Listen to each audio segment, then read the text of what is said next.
Liam Alpern, the lefty, against John Ponder, Amani Jones, and Dennis Pierce for Evansville. Evansville will send just 3 lefties, not at the top of the lineup. It's Amani Jones as a switch hitter batting second. Probably going to be hitting from the right side for the first time in the series. Robertson, the lefty, in the 5 slot, batting 7th, the lefty J.J. Cruz, and Cohen Wilbanks at the bottom of the order. The other true lefty against Liam Alpern in his professional debut, the rookie out of Swarthmore, making his first start for Florence. In those flow cream jerseys, he winds and delivers the first pitch, missing high and away at 254 for game number 2 on this beautiful Sunday afternoon. I mean, wind still blowing out towards center and left field, but it is just a picturesque day here at Thomas More Stadium. The 1-0 missing downstairs. Evansville switches jerseys. They now got the royal blue jerseys with gray pants and the same blue caps. Florence staying with the flow creams and the red caps. 2-0 count to the center fielder Ponder. Alpern, 2-0. Fastball misses outside. 3-0 count. Got to settle in early here for Florence. Just a very quick turnaround. 30 minutes in between these games. Double headers are always tough. Here's the 3-0. Misses at the top of the zone. A 4-pitch walk to John Ponder to load things up here in the top half of the first inning. Yeah, obviously an at-bat that Alpern would like to have back. This is, you don't have as much time to just let yourself figure and feel it out with a shorter game. You're going to expect less total offense because of the dropping of the 8th and 9th innings.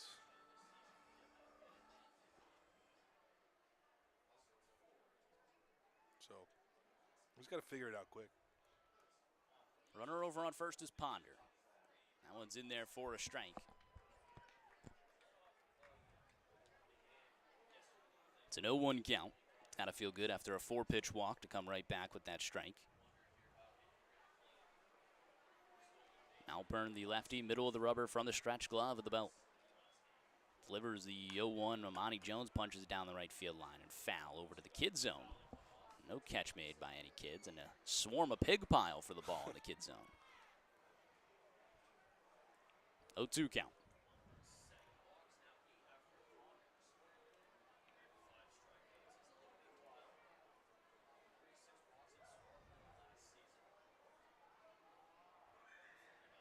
Good hold. The 0-2 pitch fouls it straight back. Let's take a look at Liam Alpern's career. This is obviously his first professional stint here with Florence. Was with Swarthmore College. 2025, a 3-3 record, 4.93 ERA, all 11 starts, 45 2/3 innings pitched with 49 Ks, 36 walks, and 9.7 K per 9. So some good strikeout numbers. The 0-2, that one barely a tip there from Amani Jones, stays alive on the off speed. He also walked some batters too. That's kind of the one blemish on his record. Obviously, very good stats at Swarthmore. So that's something that he's done a good job of limiting in his time here to start with Florence. Pickoff attempt. Ooh, upstairs, but Zeisler was able to corral it. Obviously, the win went to Max Whitesell in Game 1. 3 innings of great work out of the bullpen from Whitesell. I mean, just offense all over the place for Florence. Runner takes off. That one's fouled straight back. We'll do it again. Yeah, Evansville started this day. We entered the 6th inning of Game 1, and they had a solo home run in the top of the 6th. That they put themselves in the driver's seat, and all of a sudden it was like Florence kind of back took against charge. the wall. Yeah, they only got threatened again in the last inning, and Blake Dunnan was able to strike out the side after a couple of walks and some wild pitches there, but still found his footing and hopefully can build some confidence off of that outing.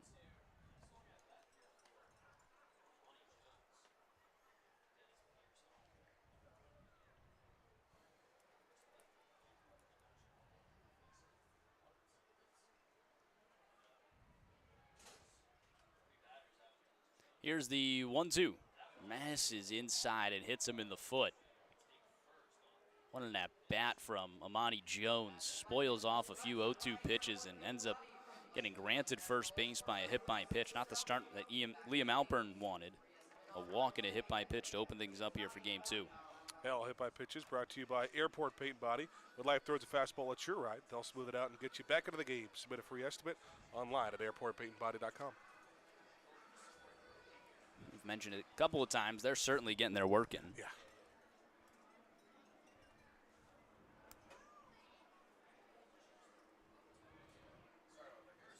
First pitch to Dennis Pierce, who immediately has a runner in scoring position and misses downstairs. A lot of times, all it takes is just one at-bat to go your way to kind of set that confidence in. And you're not getting that if you can't throw it into the zone.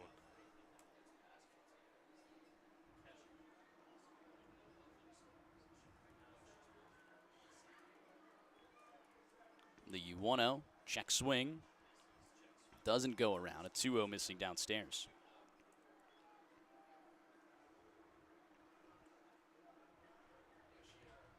Liam Alpern trying to earn himself a spot in the starting rotation. A vacancy left by Bradley Wilson. I see the vision from field manager Toby Hall. That one's skied foul. You know, originally we had pictured that, you know, Villalobos was set for a 2-start week, obviously starting the game Tuesday. That's how it goes in the season. If you start Tuesday, you pitch Sunday.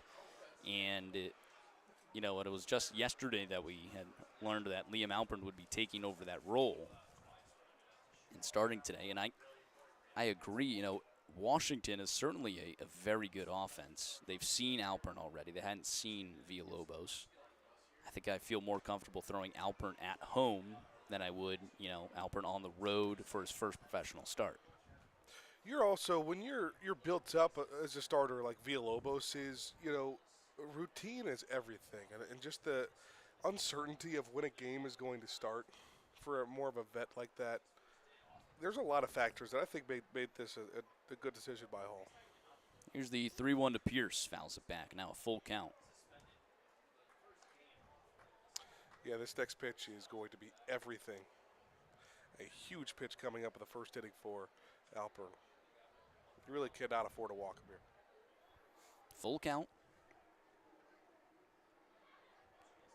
Dennis Pierce, the batter, with runners first and second, nobody out in the opening frame here of game number 2.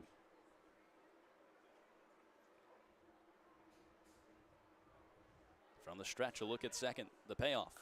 Off speed, fouled away, we'll do it again. Now what you can do if you're Dennis Pierce and you got a rookie on the mound like this who's just struggling to throw a strike in his first start, you just continue to foul off pitches in the zone. Eventually he is going to throw a ball at it. That's just really professional hitting for Pierce. Alpern trying to stay in this one. The payoff pitch, a line drive down the left field line. That's going to bring home a run for Evansville. It one goes all the way to the wall. In to score is Jones, or John Ponder. Into second with an RBI double is Dennis Pierce.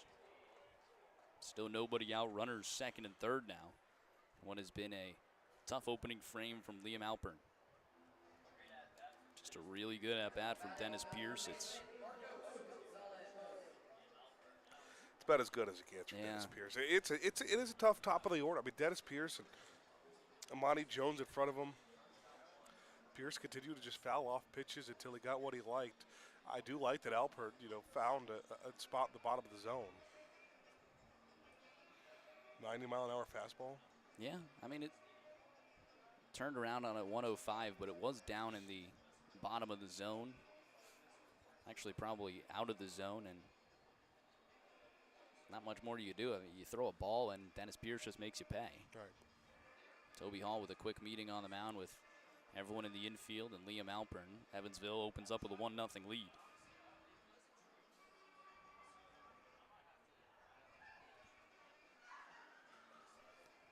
Audio level very low, similar to game 1. We are booming on my side.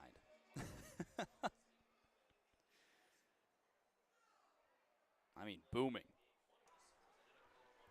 Yeah, our board can't go up any higher, so. First pitch misses away. That's again Sergeant Bilko the third. He's been tuning in since game 1. Has been active in the live chat. Appreciate that from Sergeant Bilko the third. He enjoyed seeing that inside the park home run from Tyler Shaneyfelt in game 1. 1-0. That one's sky down the right field line, trending towards foul territory. Shaneyfelt on the run, and they're going to call a foul ball right near the white chalk. That's about as close as it gets. Infield umpires positioned at second and third, so that's Jeff Osborne's call behind the plate. That's a good point there as well.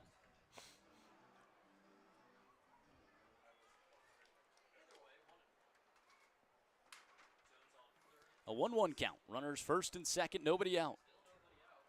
The only person in is Garrett Broussard at third. The 1-1. Skied foul, a 1-2 count. Sergeant Bilko says, "Hi guys, you're doing a good job, but we appreciate that." Thanks, Sarge. Sarge. Speaking of Sergeant, we had Master Sergeant Moran's in attendance yesterday from Kentucky National Guard. Ooh, runs inside, square in the back there on that 2-strike pitch. Alpern has loaded the bases here. It's been a walk, a hit by pitch, an RBI double, and another hit by pitch. Always brought to you by Airport Paint and Body.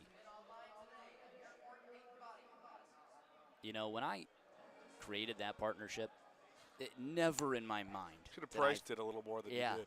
Did I think it would be this active?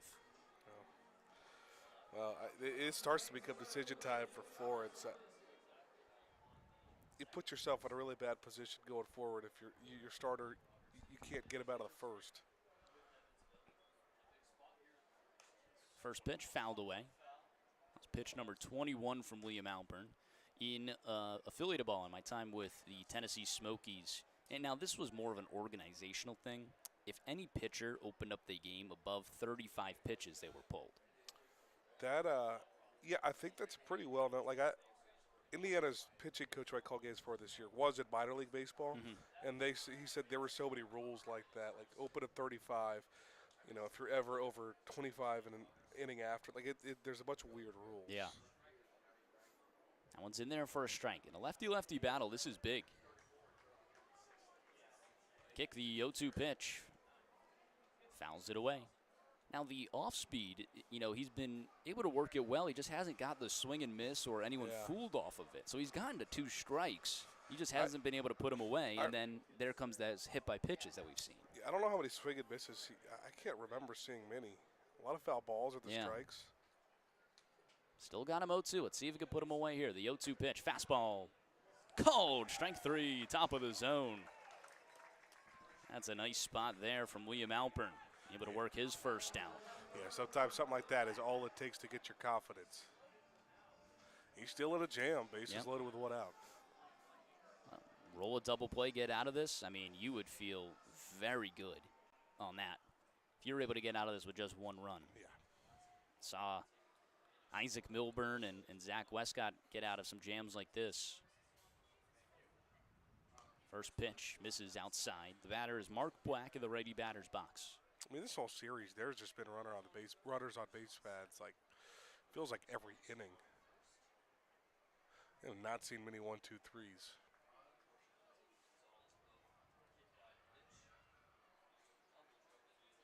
The 1-1.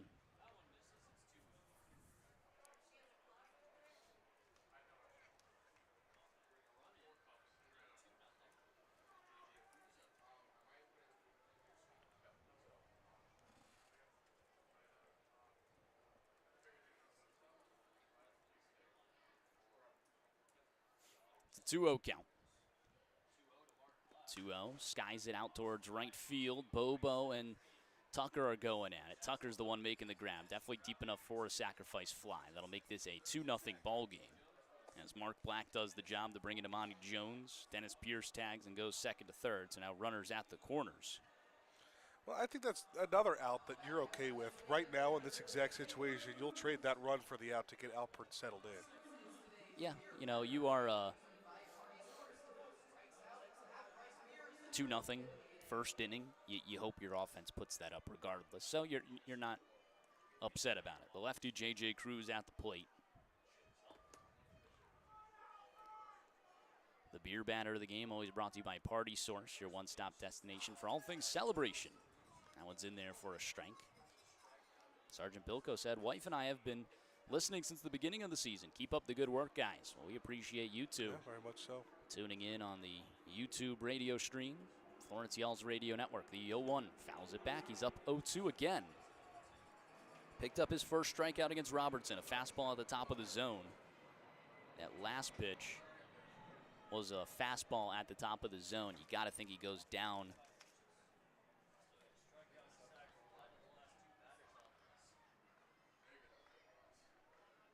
Fastball or slider misses away.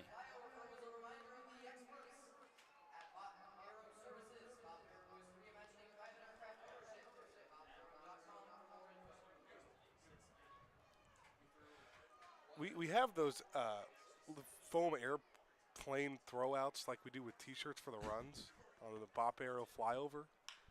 There's a ground ball right side, two-hopper over towards Schoenfeld. Gloves it. Throw on to first is in time to end the inning. Yeah, 2 runs come across. Evansville takes the lead. Florence's first crack when we return on the Frontier League Network, powered by HTN.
Bottom half of the first inning always brought to you by Heritage Bank. At Heritage Bank, we believe your money should work as hard as you do. Visit heritagebank.com or stop by a branch near you today. Tyler Schoenfeld, the man of the hour, his very last at bat in game number 1, an inside the park grand slam home run, his first professional home run in a Florence Yells jersey or in any jersey. Congratulations to Tyler Schoenfeld. I wonder if they gave him the ball. Obviously stayed in the ballpark. Did. 0-1 count. The lefty Schoenfeld against Duil Almonte on the mound. He drops a bunt down the third base line, and how about that? Inside the park home run to trying to drop a bunt. That's just the guy Schoenfeld is. Well, both those things require speed. That's something he's got.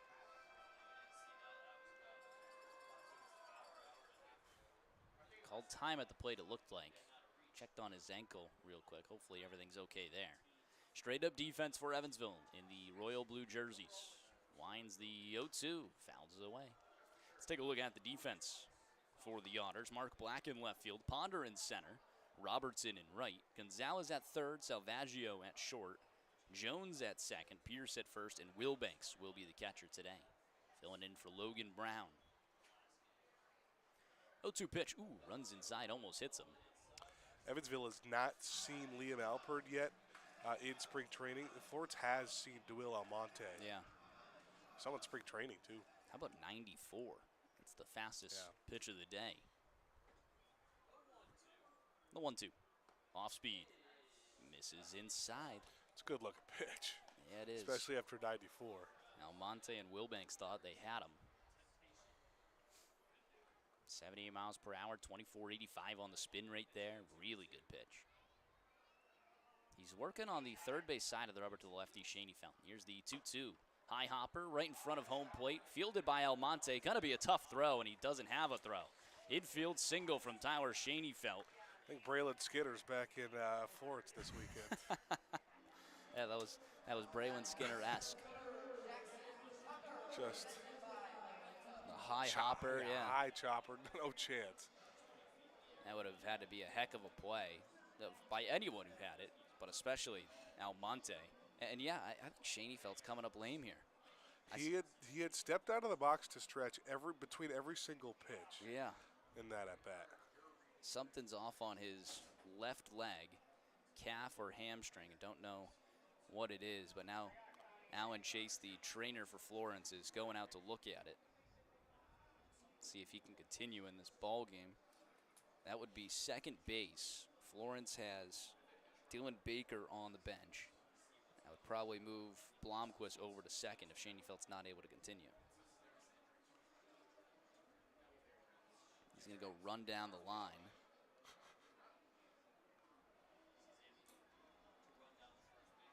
It's that left, I want to say thigh, that he keeps stretching out. Yeah, it's something on the left leg.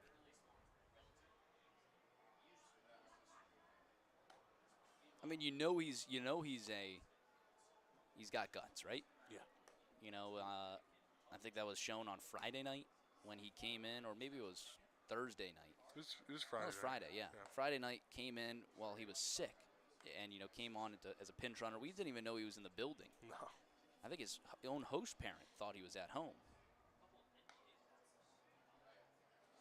Still talking with the trainer, and it looks like he's going to stay out there, or oh, they're going to take him out. Wow. He stayed on the base. I don't know if he wanted to come out. No. It kind of looked like the old, your dad makes you, leave the house or go somewhere, leave your friend's house. Yeah. He begrudgingly follows Alan Chase back to Yep. the dugout. Yep. Tyler Shaneyfelt removed from this game after a leadoff single. He'll be replaced by Dylan Baker. I'm assuming, that'll be a swap of Baker and Blomquist, short and second, but we'll see.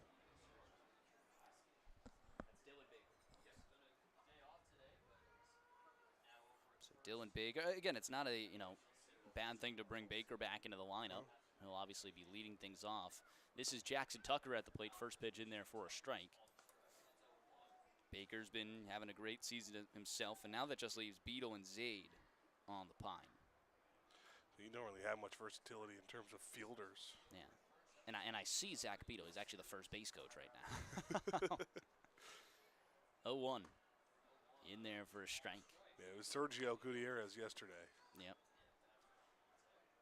Gutierrez, the catcher. In game 2. Zach Beadle doesn't get the rest of his legs. He's got to be first base coach. Although I thought we had Kyle Harbison for that. Yeah, Called strike 3, fastball in the outer half. Did connect in the zone. Yeah, at least on TrackMan, connected. Let's get on track, but I'll tell you what, though. Evansville's broadcaster, Evan, I just overheard him say a very outside strike call. Yes. So if the other team's broadcaster's saying it, then I think we can say that was a bad call. Hank Zeisler will dig in. Captain for Florence. Runner on first and 1 away. Florence trailing 2-0. The opening frame. First pitch. Ooh, he fouls it away a little late on it. Nice snag from Brendan Bobo in the on-deck circle. The McSwain on-deck circle. Zeisler was 3 for 4 with 2 RBIs, a walk. Raised his batting average to .438 on the season. Runner takes off on first. The pitch misses upstairs. Throw down to second's beautiful. Worked as a unconventional pitch out to wipe Dylan Baker off the base paths. Caught stealing. It was Baker, and that'll bring 2 away. I don't think that was the plan, a high fastball there, but it worked for Cohen Wilbanks too. Yeah, that's perfect. I mean, you just got that right in your wheelhouse. Especially when, it's a high fastball at 93 miles per hour. I'll tell you, they were picking on Logan Brown a little bit when he caught the first 2 games of the series. Cohen Wilbanks, though, looks like he's not messing around behind the plate. Obviously, Brown maybe the best hitter on this Evansville team. So you love having him in the lineup. But no, you're right.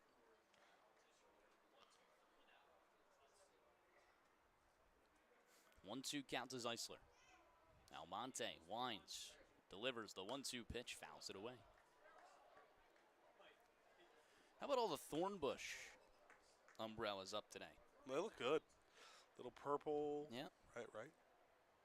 The colorblind Ben notices that those are purple. You're right. That's how purple they are. Yes, that's how purple they are. Real good looking umbrellas.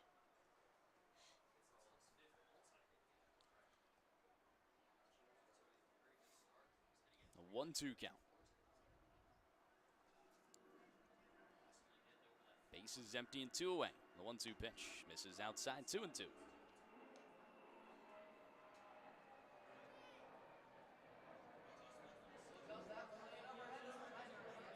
It's another pop arrow.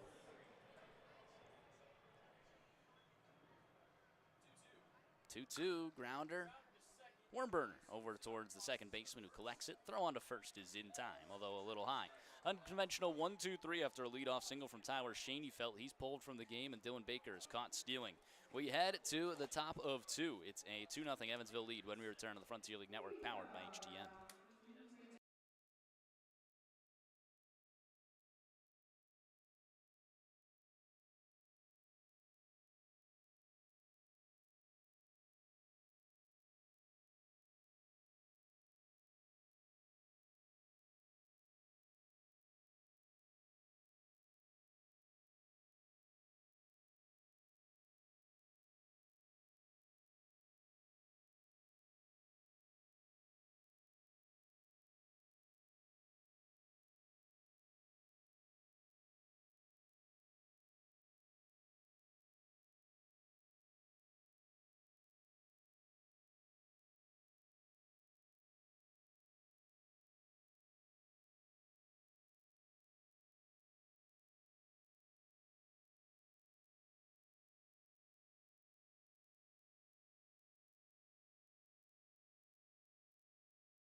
Top half of the second inning, Liam Alpern back out for another inning of work.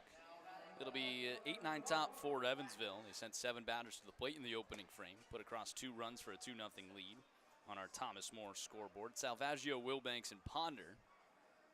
Our Thomas More scoreboard always brought to you by Thomas More University. There you'll be able to take your life and your career as far as you want it to go. Apply or donate today at thomasmore.edu. That's one that I've got in the back of the brain there. There's always going to be a scoreboard. Yeah, there's always a scoreboard. And there's always the Thomas More scoreboard here at Thomas More Stadium. No Tettemer trivia, obviously, when we started in the 6th inning, but we'll have it next inning, top of the 3rd for Game 2. Swing and a miss, a 1-1 count. A little bit of self-inflicted damage from William Alpern. It was a walk, 2 hit by pitches. Obviously, that was at one point the bases loaded.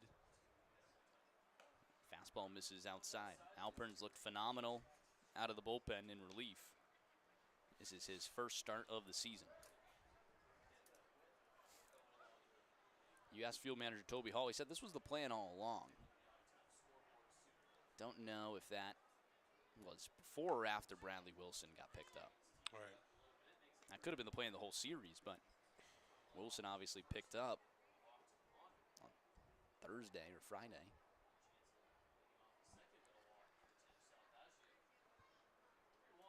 Here's the 3-1 swing and a miss. High and inside there. Starting to see the swing and miss stuff a little bit more these last few at-bats for Alpert. And, makes sense, correlation to getting 3 outs in a row. Yeah. His collegiate season, he was very good. Payoff pitch. Fastball called, strike 3. I was waiting for it, and I was like, is he really about to let him call his ball forward? Yeah. I think he let Salvaggio get halfway down to first base before ringing him up. That was severely delayed. Salvaggio had already gotten rid of the bat in hand and was taken off the shin guard. You know, it's one thing to have a delayed call, but sometimes they have a little oomph in front of it, and then I mean, Rudy Posk at third base is disgusted by that ring-up call. They're just winding up. It's like a charge-up. You just got to – but he doesn't have – he's all in front of him. There's nothing charged in it. I mean, it's just – I mean, mine would be emphatic. Everyone in the stands would know. Oh, man, that's a ring up there. First pitch in there for a strike. Sorry, second pitch. 1-1 count. My emphasis would depend on how much the hitter had been arguing with my balls and strike calls throughout the game. Well, I would get my legs into it, too. I'd, like, give a kick to the side. Like Naked Gun? 1-1. 1-1, misses inside. 2-1 count.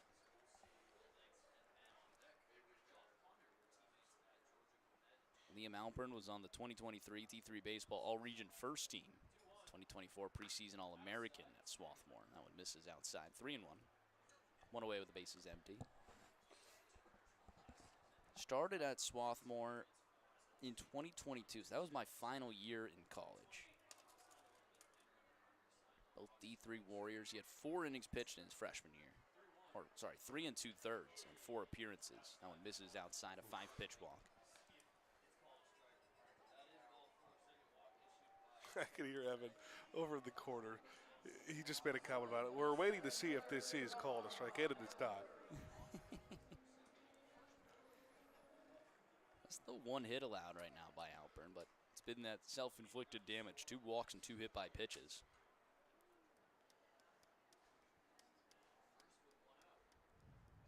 Runner on first. Now back to the top of the order for John Ponder. First pitch misses inside.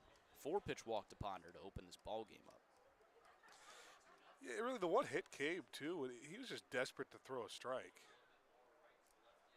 And he just left one over towards the bottom of the zone, but right down the middle. 1-0 in there for a strike on a nice off-speed at 82.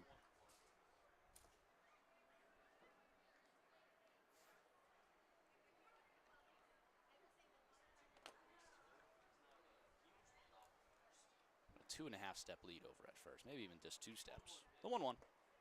Swing and a miss. Downstairs 1-2. What do you think of Danny's proposal of paying the extra gas for me to drive up to Washington and be able to play in softball? Depends how bad you want it is my question. It really does.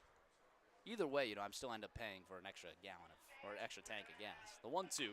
That one's poked into left field. That'll drop in for a base hit. That's the second hit allowed by Alpern. First in the inning, runners first and second with 1 away. Second time Ponder's been on base today. Amani Jones was hit by a pitch and came in to score. Yeah, Ponder's just a tall task at the top of the lineup, but he really is. I think that's one of the things that Florence has seen so much early in the season. Really, 3 series, only 2 against 2 different teams, but Ponder and Skinner, we've already mentioned today, both really good leadoff hitters.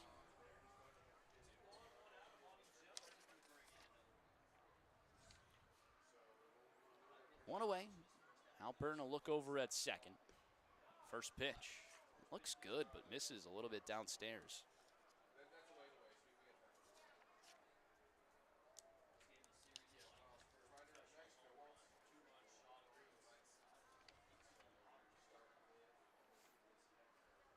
Jones entered today with a .313 average. The 1-0. Skies it out towards shallow center field. Tucker racing all the way in. He's able to make the grab. In a full sprint for the second out. Everybody stays put, first and second. Now 2 away for Dennis Pierce. RBI double his last time up. He was in a long battle with Alpern. Obviously won it with a double down the left field line. That brought home the first run of the game for John Ponder. Evansville with a 2-0 lead here in the top of 2. First pitch in there for a strike. Yeah, I was calculating, going back as we're talking about it, leadoff hitters, Ponder and Skinner, this homestand, 14 for 22 against Florence pitching combined in those 6 games. With there's 5 or 6 walks in there too. How about that? 0-1. Skies it out towards left center field. Tucker again coming in. He's all over it to make the grab and end the inning. Nice inning from Liam Alpern. Gives up a walk and a single, but strands him on first and second. No runs come across for Evansville. Florence trying to get on the board in the bottom half of 2. When we return to the Frontier League Network, powered by HDN.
Bottom half of the second inning. It's Bark in the Park Day. Thomas More Stadium, as well as Family Fun Day Sunday. Hopefully Florence can give these fans some more family fun in the form of some runs. They're trailing 2-0 on our Thomas More scoreboard. Bark in the Park always brought to you by Hooves Hangout. I believe that's Hannah's sister's dog, Slugger, on our video board there. Brendan Bobo will be the first batter for Florence. An unconventional 1-2-3, a single from Tyler Schoenfeld, but he was removed from the ball game with a leg injury. Dylan Baker came in and was caught stealing. Brendan Bobo, followed by Keenan Taylor and Garrett Broussard. First pitch, he grounds right to DeWiel Almonte, who will run it over to first and give an underhand toss for out number 1. One pitch, one away on a 1-3 put away. Excited to see Taylor with a day off. Yeah. Keenan Taylor will hit in the 5 slot for the first time this season. It's kind of where we had imagined him, if not even higher in the order. He's gotten off to a slow start out the gate, a 190 average, 1 home run and 5 RBIs. This is now his 4th game against his former ball club. That one misses outside. He sat 2 of the 8 games this season. Probably won't see him hitting 5th much if both Schoenfeld Tucker continue to play like this, and you do stick with the big 3, Zeisler, Bobo, and Richardson, 3, 4, 5. It's not a bad problem to have, though. No. The 1-0 swing and a miss. 1-1 count.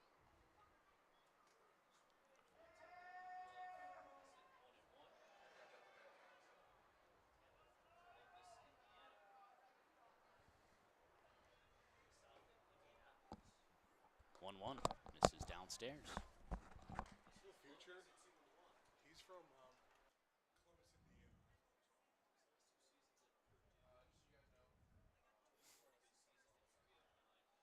Wind up, here's the 2-1 pitch. Misses upstairs, a 3-1 count. 2,562 for attendance. I guess that was more yesterday than today. Obviously, that went in yesterday for yesterday's attendance. Today, still waiting on that official number. The 3-1, ooh, runs inside and hits him on the, looks like elbow pad, you would hope. If not, that is 91. It was loud. Inside, yeah. Hit by pitch always brought to you by Airport Paint and Body. When life throws a fastball at your ride, they'll smooth it out, get you back in the game. Submit a free estimate online today at airportpaintandbody.com. Garrett Broussard digs in.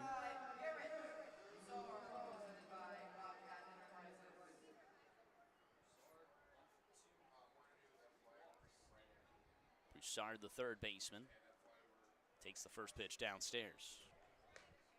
He had a good game one. 3 walks. That's a season high for any Y'all's player in a single game. Went 1 for 2, 2 runs scored. He continues to stack good games together, man. Yeah. 333 average. Misses high and inside a 2-0 count. Almonte, kind of all around the zone here.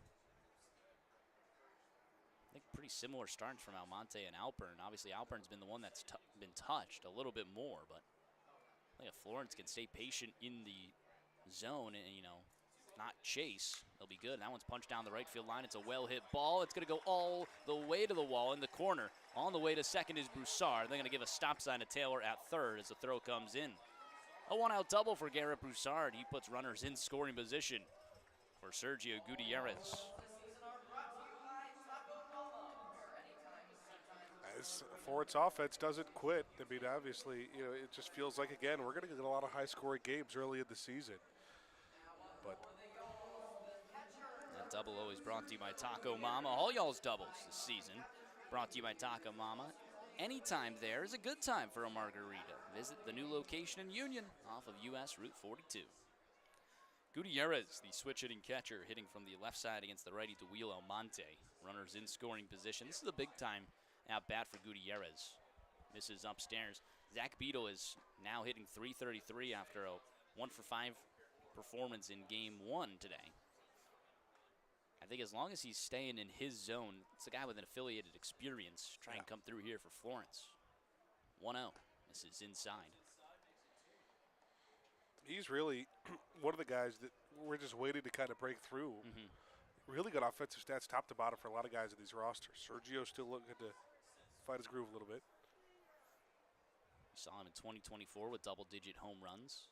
The 2-0, off-speed misses way outside. That's what I'm saying. I'm glad Sergio is staying within himself and not chasing, because Duil Almonte is all over the place right now. Yeah. I think sometimes you think Gutierrez is a very aggressive hitter, and for him to show this composure is a really good sign. Let's see what Almonte has on the 3-0 pitch. It's a fastball right down Broadway. 92 there. Not as much spin on his fastball. It's 19-15 on the spin rate. That's below average. Almonte ran into some trouble in his first start, too.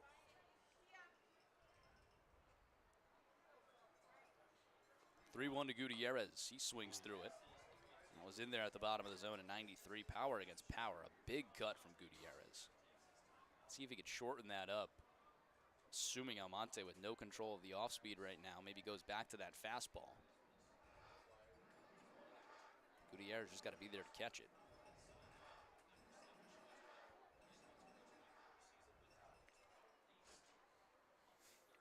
It's the first time Florence had 5 lefties technically in the lineup. Here's the payoff pitch. Gutierrez fouls it back and out of play. We'll do it again.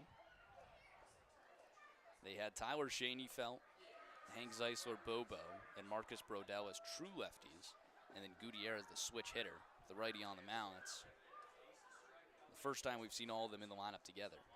Of course, Tyler Schoenfeld already removed from the ball game, replaced by Baker, so didn't see it for long. Payoff pitch, swing and a miss, got him on the off speed. That's a good rebound from Duil Almonte. I mean, credit where credit's due. I mean, 3-0, ends up firing all strikes after. Especially when he did, it wasn't like there weren't a lot of competitive misses on the 3-0 either. He really just felt like he was wild. To be able to come back mid-AB against a really good hitter like that. Brings up Marcus Brodell trying to deliver for Florence. Trailing 2-0 in the bottom half of the second inning. First pitch misses inside at 94.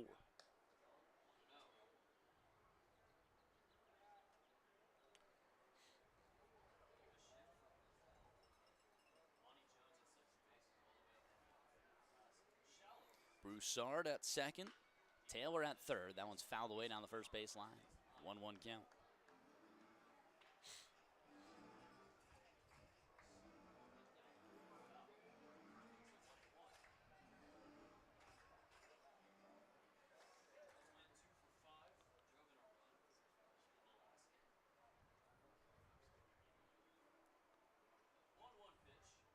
One.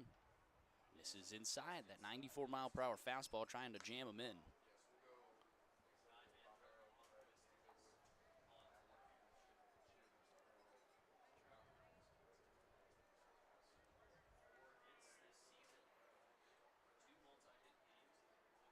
Almonte winds, third base side of the rubber. 2-1. Brodell down the third base line, but foul. That's another good swing on it. Got to straighten that out. One early, one late. Now a 2-2 count. 2 away runners, second and third. Single should bring home 2 with the speed of Broussard at second.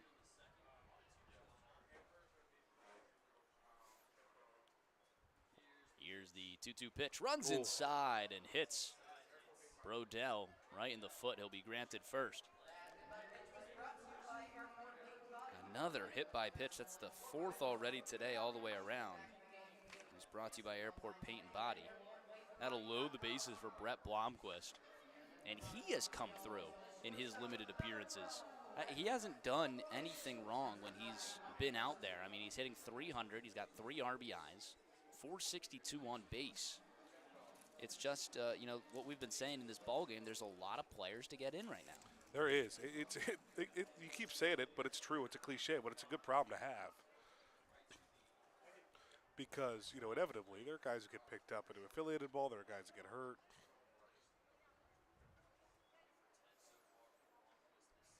First pitch bounces in the dirt. Barely gets away from Wilbanks. Everybody stays put on the base paths. Now 2 hits apiece for both ball clubs. Florence threatening here in the bottom half of the second, trailing 2-0. A 1-0 count, Almonte against Blomquist. Taylor on third, Broussard on second, and Brodell on first.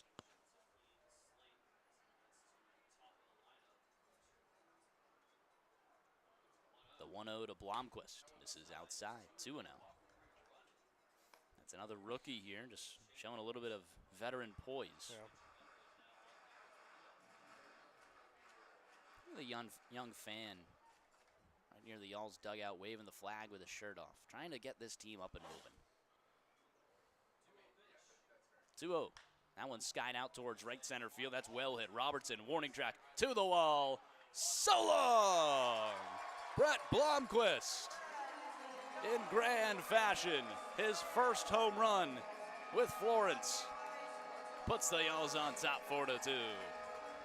This is a pretty solid pitching staff at Evansville. What Florence's offense is doing right now, how about some back-to-back home runs for Florence, be it grand slams, one of them inside the park and then one of them the more conventional way. And it's just everybody on this Florence team. We can't say it enough. Another opposite field home run. This Florence offense is just firing on all cylinders. Yeah, it's a ton of fun to watch. It's incredible.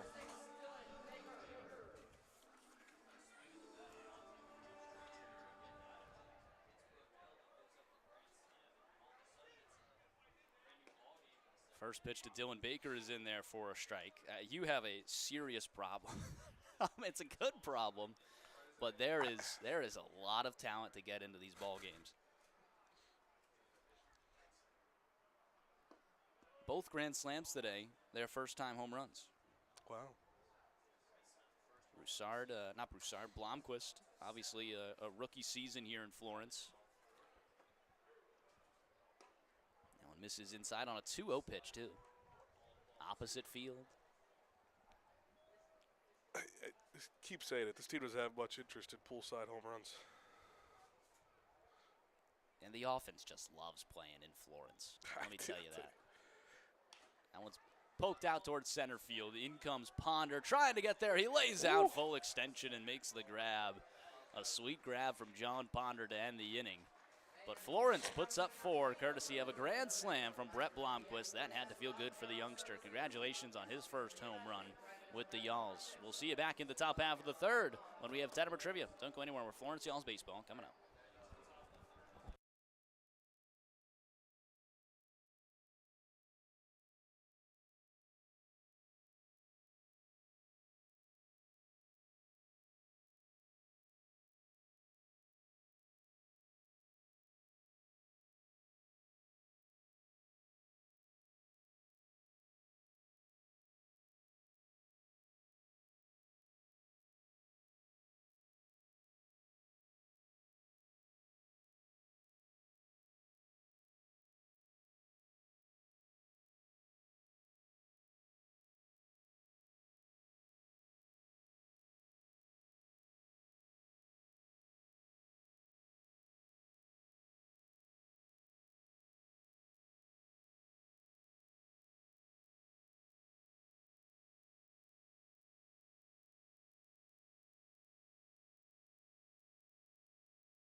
Top half of the third inning, always brought to you by the Roar Agency, located in all 50 states across the nation. Feel the Roar difference with Roar Insurance. Visit us today at roarins.com.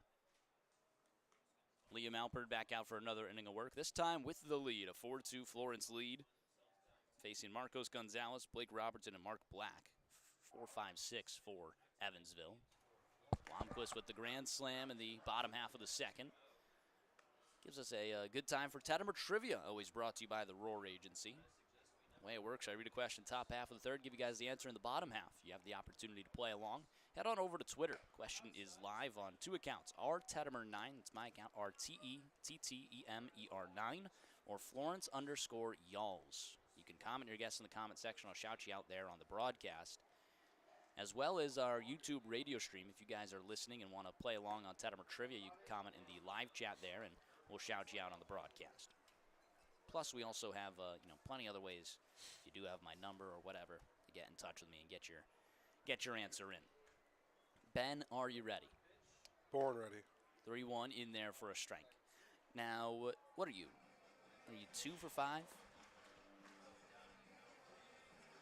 2 for 5. 2 for 5. 2 for 4. 2 of my misses were 2 for 4 Yeah. on 4-part questions. Okay. Payoff pitch misses inside. Leadoff walk for Marcos Gonzalez. So let's get to this one. This one's going to revolve around your Cincinnati Red legend.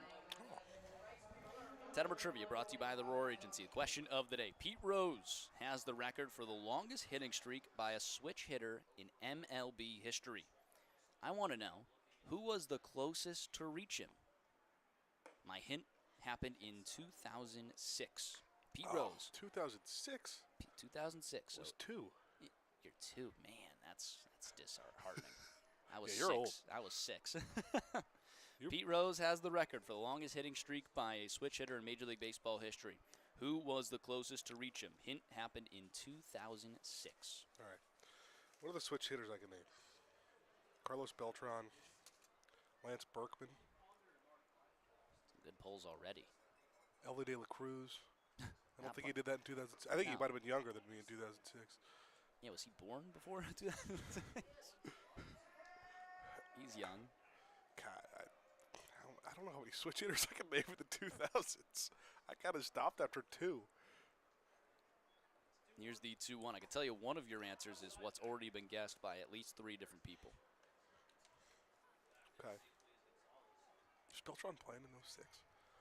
Can we get some t-shirts?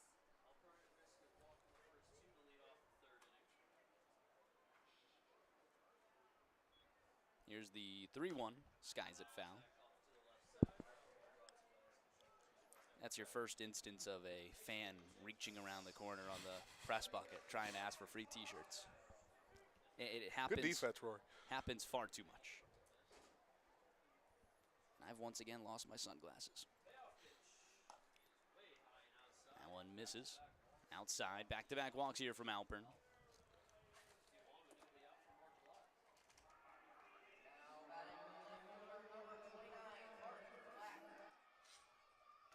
Runners first and second. 2 walks here. We really thought he settled in that.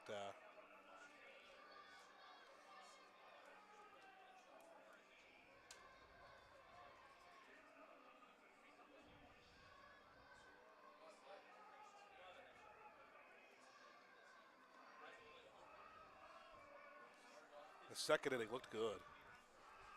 He was working out of the jam, but he's just making things not easy on himself. Again, we'll remind you, 7 innings in this baseball game. So, you do have less to cover with your bullpen. That's a fair point. Sometimes you think, oh, we don't need to use the bullpen. It also could mean you don't need your starter to go as much, as deep into the game.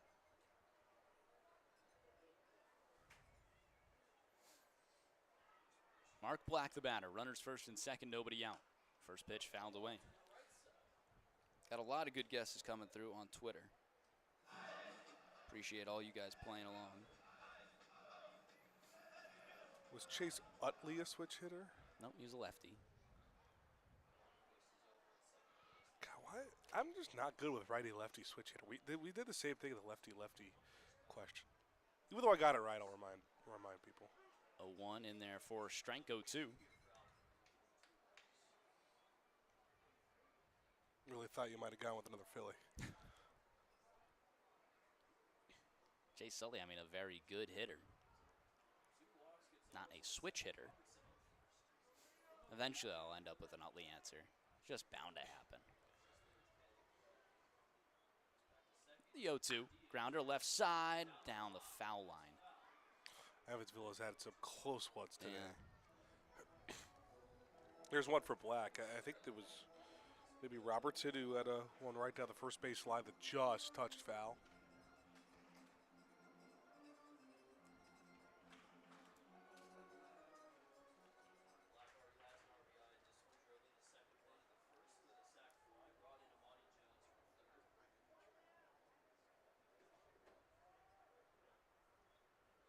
The 0-2 pitch misses downstairs.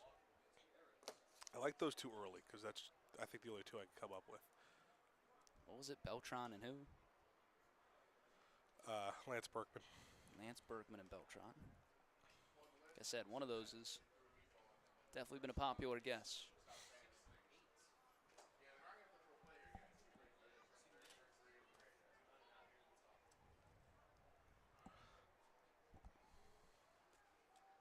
Runner bouncing around over at second. Here's the 1-2 pitch. Broken bat over towards Broussard. Down the foul line again. He was ready for it. Yeah. Mark Black, either way, going to need a new piece of lumber. There's a lot of broken bats in this homestand, too. Yeah. A lot of guys losing bats.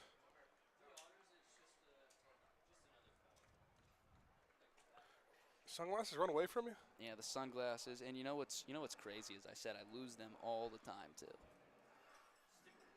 And I was telling our home team operator earlier today that that's the easiest thing to lose. Because what happens when you're not wearing them? Where else are you putting them? You don't want to put them in your pocket because they get crushed. Put them on the shirt. You got to put them on the collar. shirt, and then sometimes it's just weighing down your shirt. I hate that. Well, you don't really have an excuse right now. You can just put it on the table. I did put it on the table, but obviously they've disappeared. Well, they didn't grow legs. 1-2, skies it high. This one down the left field line. Staying in shallow left. Brodell is in to make the grab for the first down of the inning. Very fortunate. That's in left, too. Huge to keep the runners put at first and second. Yeah. J.J. Cruz will be the batter. Action in the Y'all's bullpen.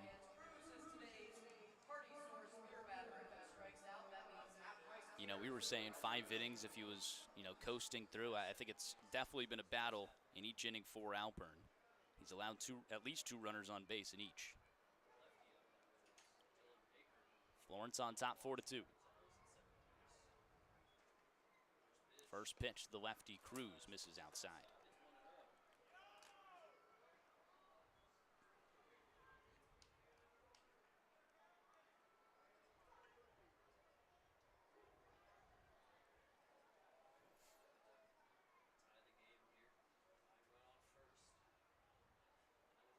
Long hold there from Alpern, the 1-0.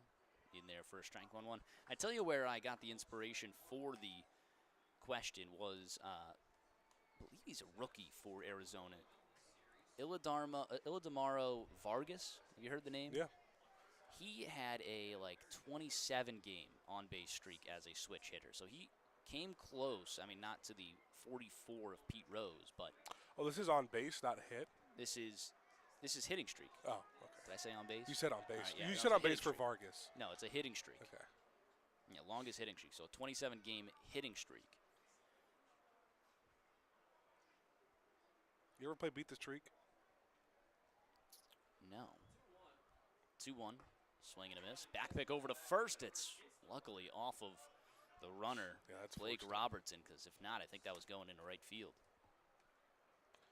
I got to remember if that's actually the name of the game. Beat the Beat Streak. the I feel like it was pretty big a few years ago. I don't even know if it's a thing anymore.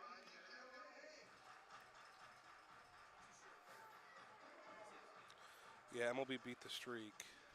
It's basically a game where you pick, I think it's one or two batters every game to get a hit, and you're trying to beat the all-time hit streak record. Interesting. 2-2, bounces in the dirt, swallowed up by Gutierrez. Able to keep that in front, now full count. So the idea is the goal. I mean, you don't win anything until the goal is to get 56 straight games of picking one correct batter who records a hit. I don't think anyone ever actually did it. Like it was a big, like a collective thing. But it's the DiMaggio 56-game hit streak that you're trying to beat. It had a chokehold on me and my friends back at the high school days. Here's the payoff pitch. Broken bat again. J.J. Cruz.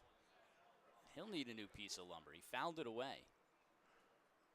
That was Mark Black just a batter ago that broke his bat.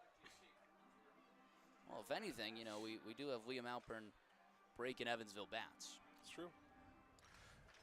You know, Evansville brought enough bats on this trip. Yeah, well, you know, it was my first team in Forest City. They provided each offensive player with 3 bats. After that, you had to pay for the bats that you broke. And your college kids hit with wood bats for the first time? Yeah. That's brutal. It wasn't like the full amount. It was, you know, like, hey, $20. Need this. Need a new bat. It's almost even worse because they're saying that they can give you a discount. They just don't want to give it for free. Very, very funny times there in Forest City. That one's blooped down the first base line. Zeisel with a sliding grab, can't come up with it in foul territory. I mean, that runner being on first base is the reason he didn't get there. He had to go in a curved route. He couldn't go in a straight line, obviously, because Robertson was standing at first base. Taking a look at it Actually, on HTN. He still did a banana curl. I think he over didn't. to it. Yeah, he didn't want to deal with the bag, which probably is because didn't want to deal with if the runner got too close to first.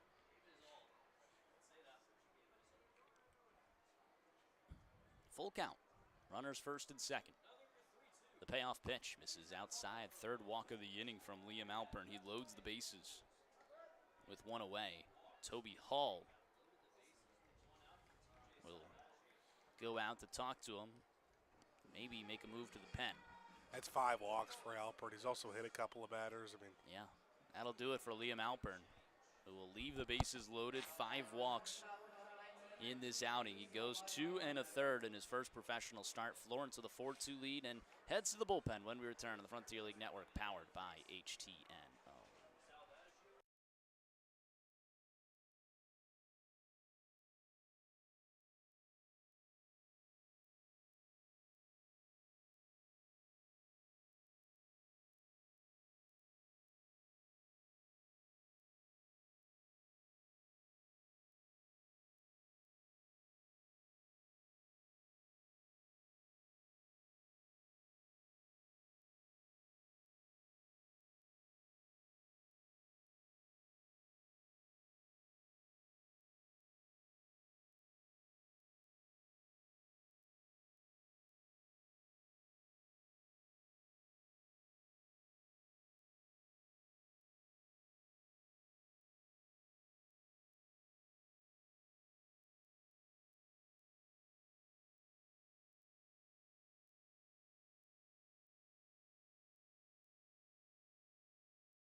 Back here in the top half of the 3rd inning.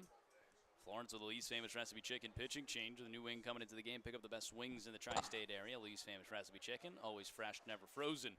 It's the new Florence Y'all, or former Florence Y'all, returning for his second stint in professional baseball. Travis Phelps, the right-handed pitcher, signed by Florence. Off-speed missing downstairs, but connecting at the bottom of the zone on TrackMan. How about this for your first appearance of the year? Bases loaded, 1 out with a 2-run lead. Liam Alpern trans the bases loaded here, or leaves the bases loaded for Phelps. 1 away. Florence on top 4-2, swing and a miss, top of the zone at 92. I'm not sure if Phelps was part of the plan before the game, but Alpern not being able to get out of the third really puts a wrench in a lot of plays you had. Only allowed 2 hits. It was all self-inflicted, 5 walks plus 2 hit by pitches. That's 7 free bags. Here's the 1-1, fouls it away. Travis Phelps returning to Florence after a stint last year in July. Gets another shot with the Y'alls. His definitely didn't go his way in that July stint. 0-1 with a 23.63 ERA. That's 5 games, 5 1/3. Allowed 17 runs and 13 walks in just 5 Ks. He's right around the zone here. The 1-2 bounces in the dirt. But the walks were definitely the problem for him. Right. 13 walks to just 5 strikeouts. And that's kind of the interesting point here on bringing him in with the bases loaded and 1 away. You'd almost rather his first inning be a clean inning. Right. Let him, create the damage for himself, not get picked up off of the bases loaded from Liam Alpern. The 1-2, swing and a miss. He does a good job either way. 92 at top of the zone. No notes there. I mean, all around the strike zone. Yeah, 92. That one was actually a bit above the zone too, so he didn't put it he put that in an awesome spot at a 2-2 count. Yeah. He's definitely got longer hair than he did, I think, in 2025. Maybe it's just a different Travis Phelps. Maybe. From Houston, Texas, 6'4", 215. Goes with the new number this time around, number 24. First pitch, bounces in the dirt. Now, he's really the replacement for Campbell Spradling. Florence traded Spradling to the Oakland Ballers of the Pioneer League. Phelps comes in a true swap, just wears Spradling's number 24. A 1-0 count to the lefty Cohen Wilbanks, 2 away, and the bases loaded. That one's way upstairs.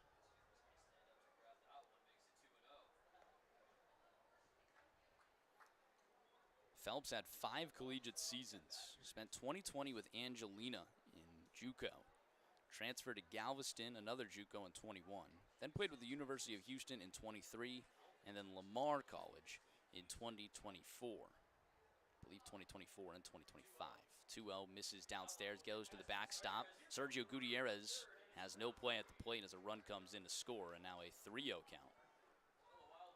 A wild pitch brings home a run. That makes this a 4-3 Y'alls lead. That run charge to Liam Alpern. That's his 3rd allowed. Still on tap for the runners 2nd and 3rd.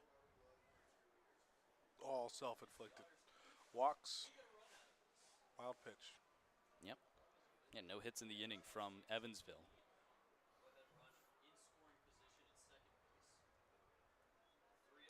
3-0. Misses upstairs, a 4-pitch walk. That's the 4th walk of the inning by Florence pitching. You're not going to be able to escape it too often. Yeah. It's now the 6th walk in the ball game, and we're just 2 2/3 innings in. Evansville has really kind of just scraped across the minimum. 3 runs. They've been given a lot. So not to mention the 2 hit batsmen either. Yeah, oh yeah. John Ponder at the top of the order. It's also a 4-pitch walk to the 9-hole. Off speed in there for a strike. Ponder has reached base twice today. Walk and a single. Came in to score in the 1st. Got Lou DeVolio saying, "What do you say, Roar?" Appreciate you tuning in, Lou. The 0-1 almost hits Ponder. He's able to duck beneath the off speed. Sergio did a nice job keeping that in front, too. Yeah. Bases loaded, 2 away. Florence on top, 4-3.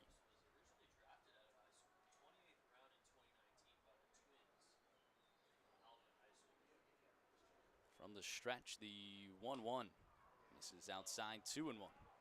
Florence not going to take any chances. They have another righty warming up. I believe that's Ahmad Harajli in the bullpen.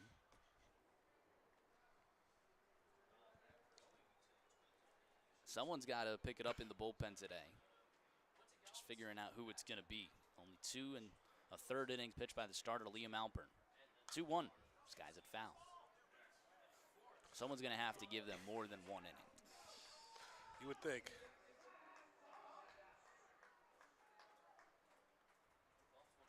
It's just a weird spot. Again, you're not in that great position pitching-wise. It's the end of a 6-game homestand, but you're winning 4-3, and your offense is just scorching hot. Yeah. The 2-2 pitch from Phelps. Fastball misses outside. I think Now that's a full good call. count. It's a good call, about 2-3 inches off the plate. But that, I mean, that's just 2 strikes. A really good take by Ponder.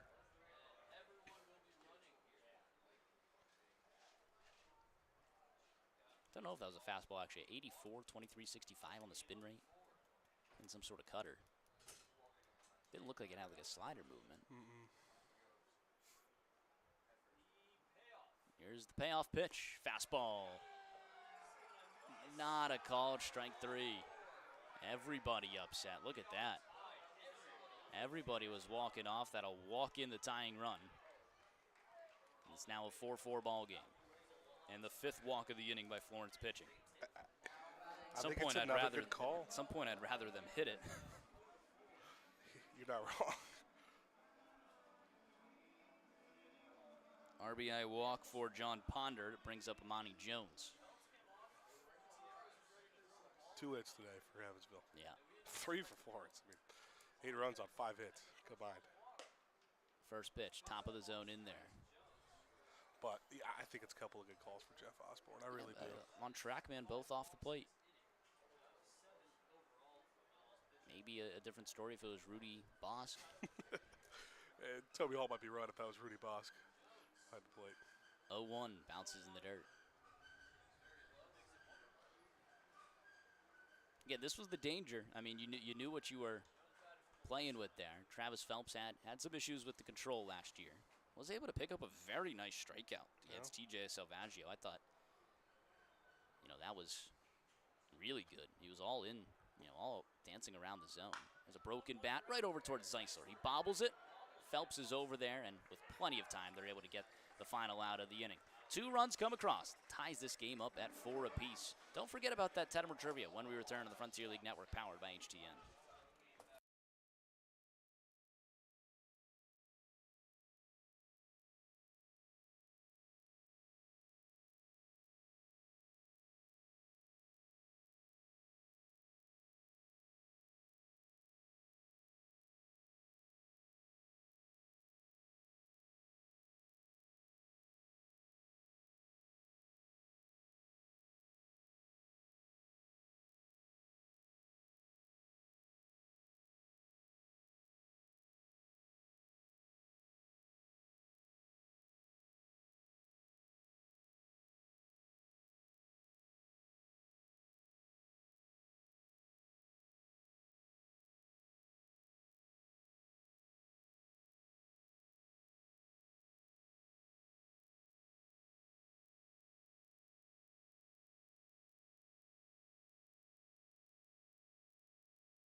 Bottom half of the third inning, a long inning there that featured no hits from Evansville. They sent 8 to the plate, 5 walks in the inning, and they scratch across 2 runs to tie this game at 4 apiece. Florence will send Jackson Tucker, Hank Zeisler, and Brendan Bobo to the plate. DeWiel Almonte still on the mound for Evansville. Final line now for Liam Alpern, 2 1/3, 2 hits, 4 runs, 5 walks, and 2 strikeouts. His first professional start.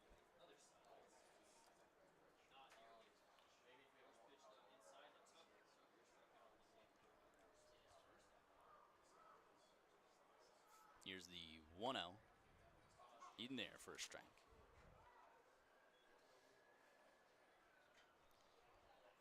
Still playing Tettemer trivia. Have you narrowed in on a guess? No, I went from 2 answers to 2 answers. I've jumped back and forth. 1-1 in there, 1-2 count. Our question of the day was, Pete Rose has the record for the longest hitting streak by a switch hitter in Major League Baseball history. Who was the closest to reach him? Happened in 2006. Alex Gruberman said TC Popcorn, one of the best switch hitters.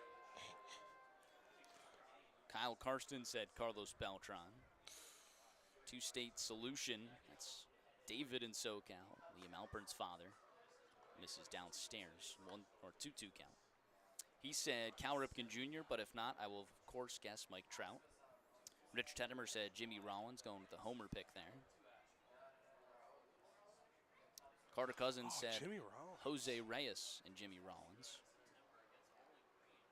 Cam Beatty said Jose Reyes. Jacob Brown said Carlos Beltran. Really all over the place. No Lance Berkmans? No Lance Berkmans. 3-2, roped up the middle and through for a base hit. First hit of the day, or this game, for Jackson Tucker. It's 8 in this series for Tucker. It is wild. Game 2, a 4-4 tie here in the bottom of the third. I guess 8 in the last 4 games, not this series, but wanted away from 4 straight multi-hit games for Jackson Tucker. Man. Everyone is hitting on this Florence team. Yep. And again, I don't think, you see it a lot, and it's just like, man, the pitchers are having a tough time. I don't think it's the Evansville pitchers. I think this is a good pitching staff. Big swing and a miss there from Zeisler. He's down 0-1. Two-state solution. David just switched up his guess. Cal Ripken Jr. not a switch hitter, so I will try guessing Chipper Jones. Chipper Jones, a prolific switch hitter. Pickoff attempt. Had Tucker bouncing around over there, but he's able to get back safely. Rollins is interesting. If your dad would guess Rollins. Are you just going to follow Rich Tettemer's picks to the promised land? I feel like if it's a Phillies pick, is your dad a Phillies fan too? Yeah, he was the one born in Philadelphia. Tucker leaning over at first, doesn't take off. That one's fouled away from Zeisler, an 0-2 count. Oh yeah, I guess I forgot. Yeah.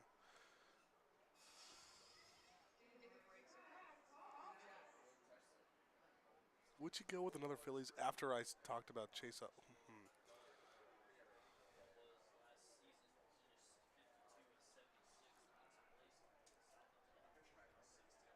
This guy, man. It's all I do is just pick Phillies. No, I haven't even had a direct answer that was a Philly yet. Yeah, you have. Trey Turner was 1 of 4. Oh, that's right. Okay. So now you're trying to defend that you did pick a Philly today, huh? Jimmy Rollins? That one's skied foul. Looks like it's heading out of play, and it does, over into the Y'all's bullpen. And up over to the Furniture Fair Terrace Club. My gut said Carlos Beltran, Lance Berkman. I'm thinking Beltran right now. I think I got to just lock it in Carlos Beltran. You'd be with Kyle Karsten and... I got an army with me picking Carlos Beltran. Yeah, Jacob Brown.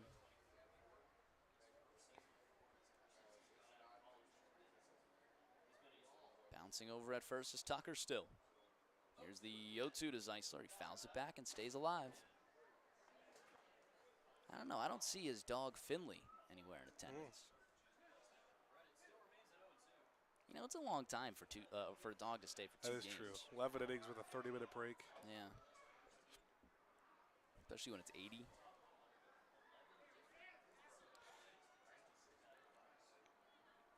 0-2 again. Bounces in the dirt and gets away. Tucker not able to read it. Almonte, how about that hustle? You Gotta don't see love that very often. No, gotta love that. I'll tell you what, though, on the topic of it being 80 degrees and warm, Zeta Richardson is wearing a full-on sweatshirt right now in the Florence dugout. That is crazy. Well, he's cold-blooded. Ice in the veins. I guess.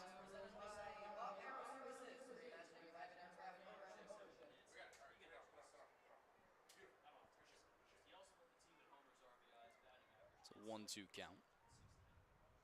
Tucker with a big-time lead. He takes off. The 1-2 pitch misses outside. Throw down to seconds, not in time. Bounces away, and there again is DeWiel Almonte to pick up the ball.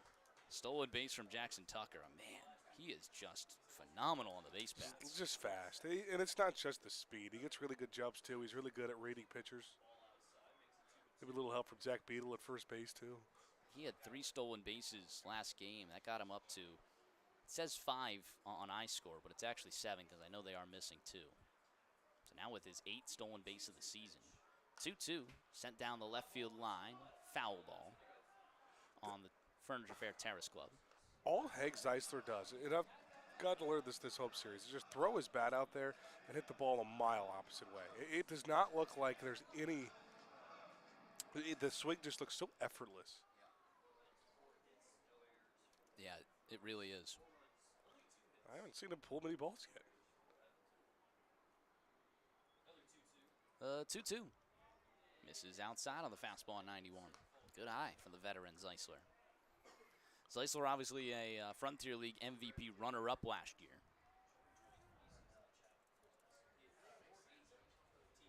Had a phenomenal season in 2025. Pretty much led Florence in every category. 3-2, skies it foul.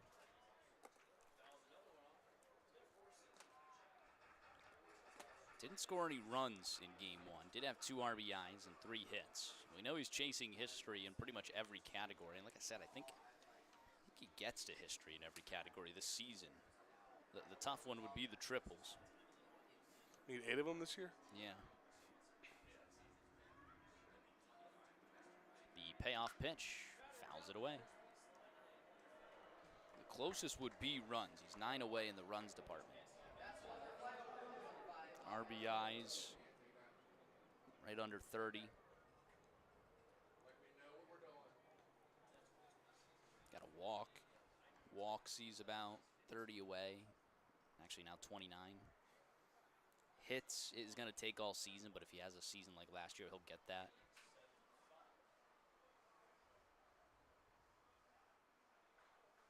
He's worked himself into a full count. Almonte with a long look at second. The payoff pitch, a high hopper down the first baseline and foul again. Neither one of these guys are giving up. No. And Almonte just had to cover first there, too, in case on the foul ball. He has just got his steps in this inning. He's all over.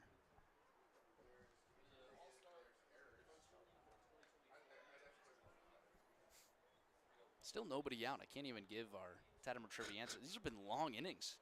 Tettemer trivia sometimes is like that, and it goes. You haven't had many innings like that at all this homestand. No.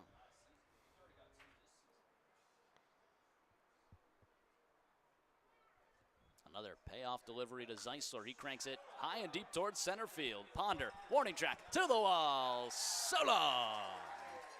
Hank Zeisler, his 3rd home run of the season, gives Florence back the lead. It's 6-4. What a battle. 109 off the bat, 420 on the distance. We played, what, 7 innings today? That's now, do my math correctly, 15 runs. And I'm on the board. 16 runs. I'm on the home run board here. After me, but you are on the board. Yeah. I had Bobo earlier today. That'll do it for Almonte. Yeah, the night is done for Almonte. He goes just 2 innings, giving up 6 runs on 5 hits for Florence. We'll head to the bullpen for Evansville when we return to the Frontier League Network, powered by HTN.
Hoops Hangout pitching change. Looking for the perfect spot to relax and open your favorite Pokemon or baseball trading cards? Visit former Reds reliever J.J. Hoover at Hoops Hangout today at 405 Washington Street, Suite D in Alexandria. Lou DeVoglio still tuning in. He said he doesn't have a clue on the Tettemer trivia. I think he said Tech. I'm assuming that's Veritech. Is Veritech a switch hitter? I don't think so. Was he? I don't know. He just said Tech. Either way, we got a new pitcher. It's Nolan Thebe for Evansville. Florence now with a 6-4 lead here in the bottom of the third. Brendan Bobo, the batter. Final line for DeWheel Almonte. 2 innings pitched, 5 hits, 6 runs, no walks, and 2 strikeouts.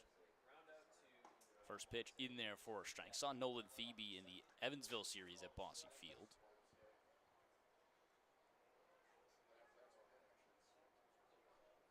How about no walks from Almonte? It was just the hit by pitch, 2 hit by pitches. Just 2 unfavorable starts and the most opposite stat lines you could possibly have. Yeah. Pretty amazing. Alpern's what, 2 1/3, walked 5, hit 2, only gave up 2 hits. The 1-1. Bobo skies it foul, 1-2 count. Still nobody out in the inning with the bases empty. Florence on top 6-4. They got 5 hits to 2.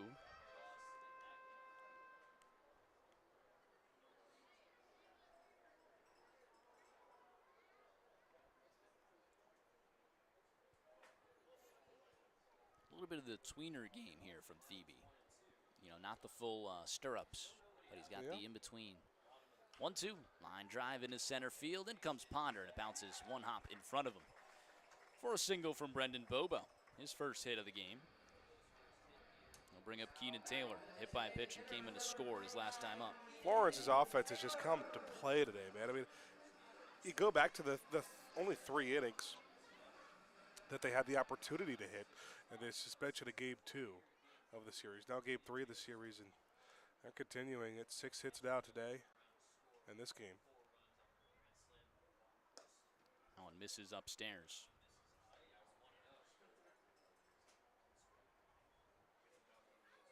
Taylor trying to get into his groove at the plate.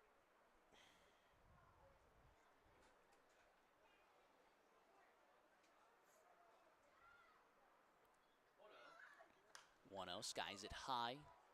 First base side, looks like foul territory. Pierce with an early call, now in fair territory. He makes the grab for out number 1. That is a big first out here, too, for Thebe. Yeah. Brings up Garrett Broussard. Doubled and scored his first time up. Yeah, it's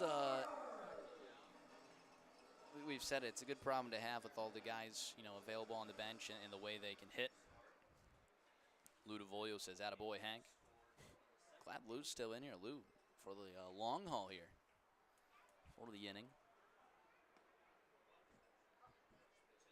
First pitch in there for a strike. Have you narrowed in on your answer? Are you saying Beltran? Saying Beltran. What a career post-baseball he's had. 0-1. Over towards the third baseman. Fielded on 1 hop. They're going to try and go to second. In and out of the glove of Jones. And it trickles into center field. Bobo on his way to third. He'll be there without a throw. That'll be an error on the third baseman. Maybe he didn't think he had the throw over at first, but that was certainly going to be a close play either way at second. That's an E5. I guess it could be an E4. I was going to say, my first thought was, I'd have to see it again. Either way, it is an error. Always brought to you by GP Editing. Don't make that mistake with GP Editing. Call Greg Peterson today at 513-512-0300. So runners at the corners for Sergio Gutierrez. Another RBI chance for him. Struck out swinging his last time around. First pitch to Gutierrez, swings way down low. Yeah, Gutierrez is just chasing a lot. So with 1 away but a runner on first, you know, the chance of a double play. Let's get to our answer for today's Tettemer Trivia. We do have a correct answer in the chat. Unfortunately, it's not Alex Gruberman with TC Popcorn. One of the best switch hitters in Frontier League broadcasting history, TC Pop. That one's fouled away. Now an 0-2 count. Again, this is all brought up to me by Iladarmo Vargas, I believe the pronunciation on it. And he was on a 27-game hitting streak earlier this season. Pete Rose obviously holds the MLB record at 44 by a switch hitter. But in second, that was able to come close at 38 in 2006 was none other than the shortstop. And the all-time hits leader in Phillies history, Jimmy Rollins. It was Jimmy Rollins, and Rich Tettemer gets the correct guess, as well as Carter Cousins, for our Tettemer trivia today. It's right in front of you, too. Right in front of you. Well, you know what? I got to start. I have to have you guess before I start reading everyone else's. I know. Because Rollins didn't. That's actually kind of why I try to stick with Beltran or Berkman. 2-2 to Gutierrez. Swings through it. He's down on strikes for the second time today. It's the first K for Thebe.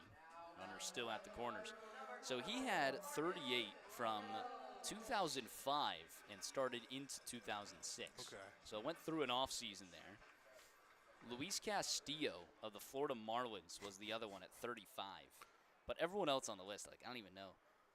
Red Schoendienst from St. Louis in 1954. Iladarmo Vargas, and then Jose Offerman in 1998 with the Kansas City Royals. I mean, I just didn't know any of those guys, really. Jimmy Rollins and Pete Rose atop the list. Obviously, Pete seems like he's got it in the bag for quite some time. The 1-0, high and away. Till Ellie gets hot. Ludovolio says, yes, Veritek, he was a switch hitter. Go Sox. I apologize. I had no idea. Again, I'm not good righty-lefty switch. Yeah, I had no idea. I was also 2. Well, this is upstairs. Well, it was 2007 where Jimmy Rollins had his MVP season. 2006 was Ryan Howard's MVP season. 2005, Rookie of the Year. 3-0. Misses inside. A 4-pitch walk to Marcus Brodell, and he held for a second there. I don't know if he thought that was a strike as well. It was very close. That loads the bases. Well, no matter what you think, you're not getting an official answer for about 4 seconds from Jeff Osborne behind the plate. So. His second time on base. That'll bring up Brett Blomquist, who's the hero of the day so far. A grand slam in his one at-bat. He's got another chance. And he's out there with 3 more runners on base. The base is loaded once again for Blomquist. First pitch to him, grounds it over towards the shortstop, who swallows it up, throw on to second for the final out of the inning. Florence strands the bases loaded, but picks up a 2-run shot from Hank Zeisler. The Y'all's on top 6-4 when we return in the top half of the fourth. It's Ben Howler on the mic. Don't go anywhere. More Florence Y'all's baseball coming up.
Top of the fourth from Thomas More Stadium. New wing into the mound for Florence. And, of course, every home pitching change is brought to you by Lee's Famous Recipe Chicken. With a new wing coming into the game, you can pick up the best wings in the tri-state area at Lee's Famous Recipe Chicken.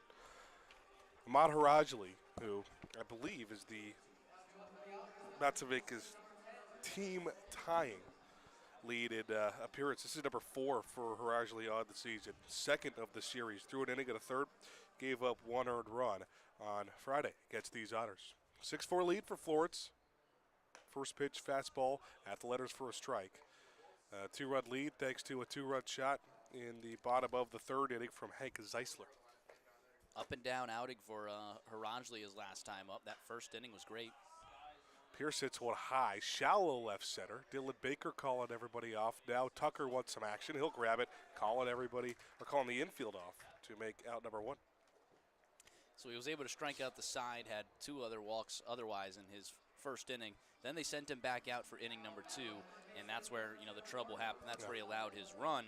Wasn't able to finish the inning there either. So you're talking about the Yalls needing some length out of their bullpen. Can they trust Harajli to go multiple innings? First pitch is called a strike on the inner part to Marcos Gonzalez. So it's 3-4-5 in Evansville. Pierce retired. Here's Gonzalez. Blake Robertson on deck with the Otters trailing by 2. 1 out, bases empty. 0-1 way off the plate. Threw it outside for a ball. Lou DeVolio heading out. Roar got to go, but go Yalls. Got Cal JC there too. Gonzalez, another guy with affiliated experience. Signed with Cleveland all the way back in 2016, swing and a miss, making 1-2. This is an interesting year for Guardians fans. That's the year that they blew the 3-1 lead in the World Series to the Chicago Cubs. Call it time. One of the best baseball games, single games ever, Game 7 of that 2016 World Series. Harajli working for the first base side of the rubber. 1-2. Just gets a piece, and Gutierrez goes down behind the plate. And you shake it up a little bit. Gonzalez will make sure to check on him. And out comes Alan Chase, the Florence trainer. Zach Beadle, the other Florence catcher, has taken a beating too. And Beadle has also caught a lot recently, so if he had to come back into this game, it wouldn't be ideal. He'd do it. He would do it.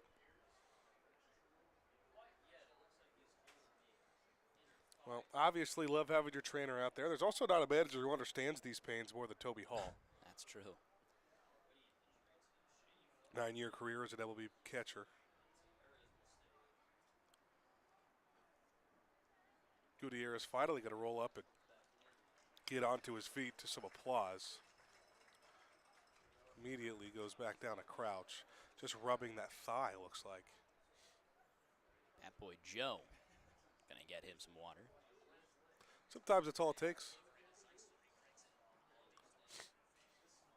Goes back to water, gets back his equipment, and I think he's standing, wants to stay in the game. And he will.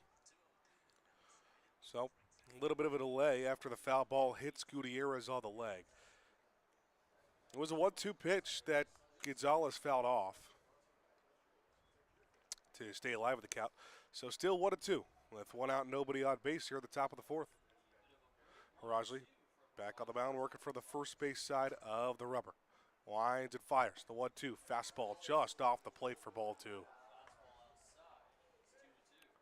So Florence fans a little unhappy with the call pretty much at the same exact spot when it was Travis Phelps pitching. That call that ended up walking or running. The 2-2. Swing and a miss. Put it in the same spot. This time off speed. And Gonzalez went after it. That's the first strikeout here for Harajli. 2 out in order. Gotta love to see that from Harajli. Nice off speed there. Outside. Beautifully placed. Final line for Travis Phelps. 2/3 of an innings pitch. No hits, no runs, 2 walks, and a strikeout. Those 2 walks did bring in 2 runs. First pitch grounding right at Blomquist. Picks it up and throws to first. And a very clean 1-2-3 inning for Ahmad Harajli coming off short rest. That's a quick top of the 4th. We go to the bottom of the 4th. Lead still intact for Florence on the Frontier League Network powered by HTN.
Florence offense has been dominant all day long, going back to the second half of the suspended game that occurred earlier today. So we're playing 11 innings. That's 4 innings from the second half of Game 2 of the series, a 7-inning Game 3, now that it was an unofficial doubleheader. So we'll go top third of the Florence lineup. And Dylan Baker will get his second at bat. He entered the game in the first inning, not as a starter, but Tyler Shady felt pulled after he singled and then had some leg issue. Baker went into pinch run, stayed in the game. First pitch, fastball, out of the inside part, 4, strike 1. So 6-4 is Florence's lead. They have scored all 6 runs in innings 2 and 3. We're now in the bottom of the 4th. All of them via the long ball, too. A grand slam from Brett Blomquist, a 2-run home run from Hank Zeisler. Fastball misses up, so 1-1. Baker 0 for 1 in his one plate appearance, a fly out to center.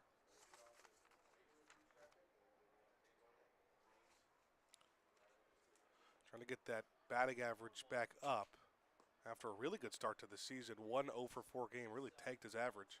Fastball misses it, he's ahead. He was a .340 hitter in his senior season at Miami. Miami, one of the best programs in the MAC, having another very successful season this year. 2-1 pitch, grounded foul, now the third base side. Evens the count up at 2-2.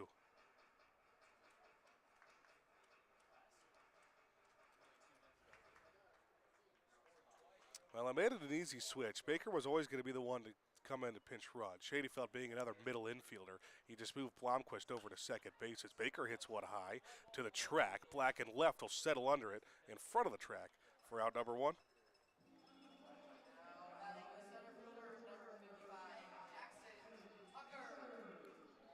Baker retired on his second straight flyout. Now Jackson Tucker.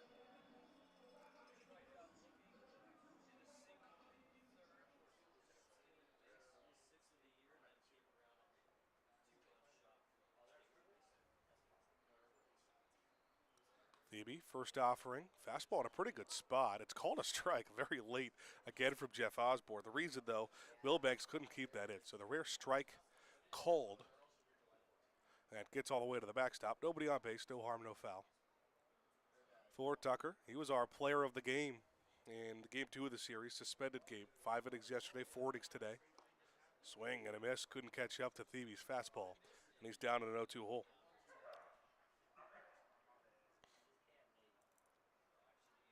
Thebe came in to relieve DeWill Almonte in the middle of the third inning. Neither starting pitcher today could make it 3. He's set at the chest and fires home the 0-2 pitch. Called strike 3 on the outer part. That's Jackson Tucker's second backwards K today. 2 sat down to start off the bottom of the 4th.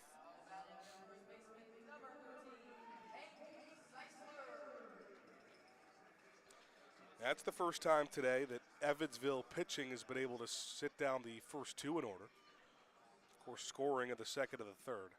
Tyler Shadyfelt led off the first with the single and eventually got caught stealing. Now Zeisler swings at a first pitch breaking ball down. Last time he was up, that's the reason Florence is in the lead, a 2-run home run to bring in both him and Tucker.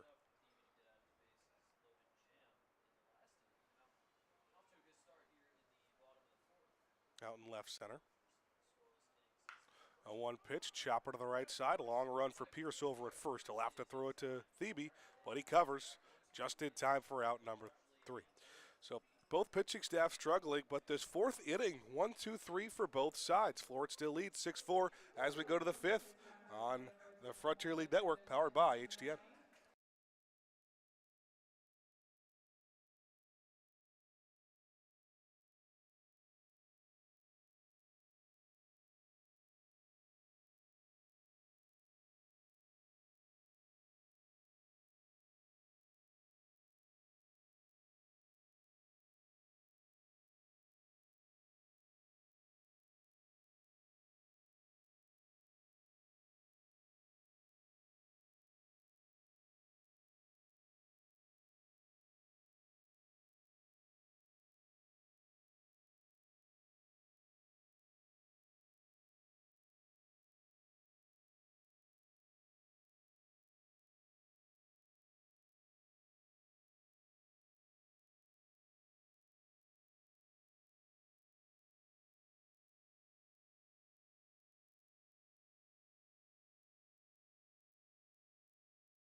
Back here at the top of the fifth, a reminder that Evansville now down to their final 9 outs. This is a scheduled 7-inning game now that we got pushed back with a second end of a suspended game happening today. So not the usual 9 innings to work with, just 7. Evansville trailing by 2 here at the top of the fifth. They'll face Ahmad Harajli for the second inning, who misses upstairs for ball 1. 6, 7, 8, it's Black, Cruz, and Salvaggio for Evansville. Black 0 for 1, fly out, sac fly in the first inning. Grounder to the left side. Long run for Baker, picks it up on a backhand throw across the diamond. Plenty of time to record the out.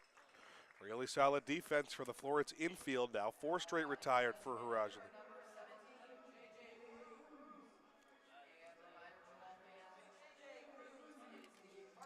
Now J.J. Cruz gets his 3rd chance as the beer batter today. Hasn't struck out yet. Beer batter of Ever Games brought to you by Party Source. Party Source is your one-stop destination for all things celebration. Visit them today at 95 Riviera Drive, Bellevue, Kentucky. First pitch out of the zone for a ball now to Cruz. 0 for 1 with a walk. One of the mini otters who walked back in the 3rd inning. Alpern couldn't make it out of that. Fastball misses outside again. 4 or 5 total walks in the inning. A couple of those 4 pitch walks, both from Alpern and Travis Phelps, who was the second pitcher of this game. Harajli changes up his pace with a 2-0 and nailed J.J. Cruz on the hip. That is the first base runner Harajli has given up in his inning in the 3rd so far. Once again, all hit by pitch brought to you by Airport Paint and Body. When life throws a fastball at your right, they'll smooth it out and get you back in the game. Submit a free estimate online at airportpaintandbody.com. 1 on, 1 out for the bottom 2 of this lineup. TJ Salvaggio, Cohen Wilbanks, and Salvaggio at the plate right now. First pitch is high for ball 1. Ben, you'd be pleased to know that the sunglasses have been found. They're on your face. On my face. Where properly. were they? I would love to hear where they were. All right, so the bullpen where the food Yep. is kept, so it's like in the back there, Right. and on that side table. I just wasn't even looking there. 1-0, check swing, but it's called a strike anyway. So Salvaggio's, actually that's an even 1-1 count now. Or should be 0-2, I believe. Salvaggio 0 for 2 today with a couple of strikeouts. Try to avoid the hat trick. Swing and a miss. And that was 1-1, so it comes 1-2.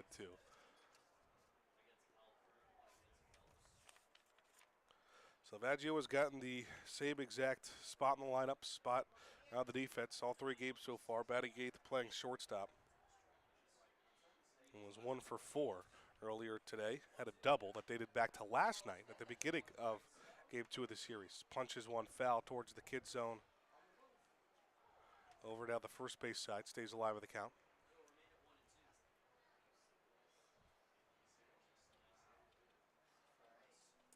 Florence got over the hump with a 13-4 victory, or 13-5 actually, with a run in the 9th over Evansville earlier today. Their first win in 5 tries against the Otters on this young season. 1-2 pitch, swing and a miss. Harajli brings the heat once again and gets his 2nd strikeout. 93, top of the zone. That's just a good pitch from Harajli. He has looked better and better.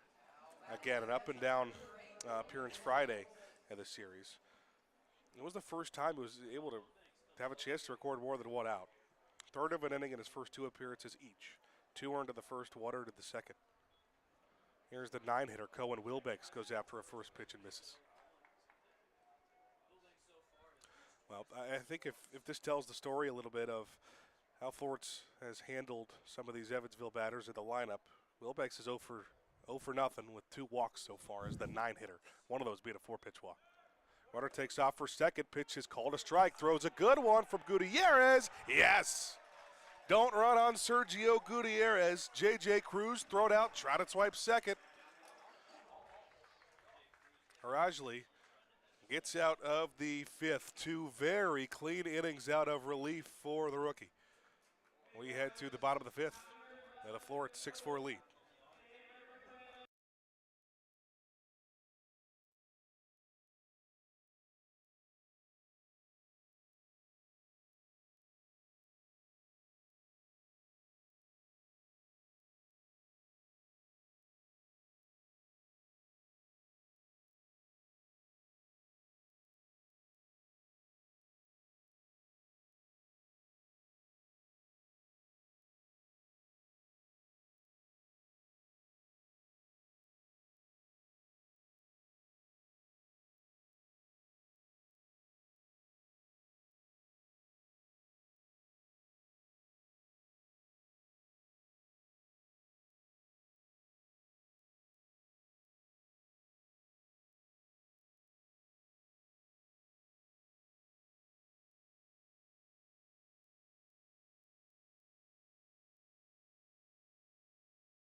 Florence still holds a 6-4 lead, down to the bottom of the fifth inning. Just 6 outs away from picking up the series in what ended up being a rubber match between the Yulls and the Otters.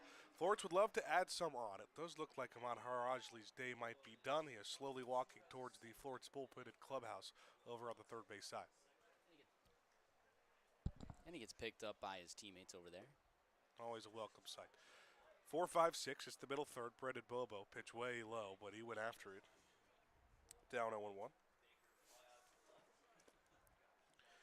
Ground out to first and a single for the second-year pro. Another pitch low. This time Bobo left it alone. Evens the count up at 1-1. Completing the fourth and fifth innings, Harajli would qualify for the win here. Yeah. Thebe back out to the mound. He has really picked up Almonte. All 6 runs today. Our charge to the Evansville starter. Change up at the knees. Cold strike. Bobo doesn't love the call. He's down in the count now. 1-2. Well, both teams will enjoy a day off tomorrow. I get to save some pitching before Florence hits the road, takes on Washington. Another very good offense. It does not get any easier on the Florence pitching staff. Kicks and fires the 1-2 pitch. Bobo gets a hold of it, but just to medium depth center. Ponder readjusts, takes a couple of steps back into the left, and clubs it for out number 1.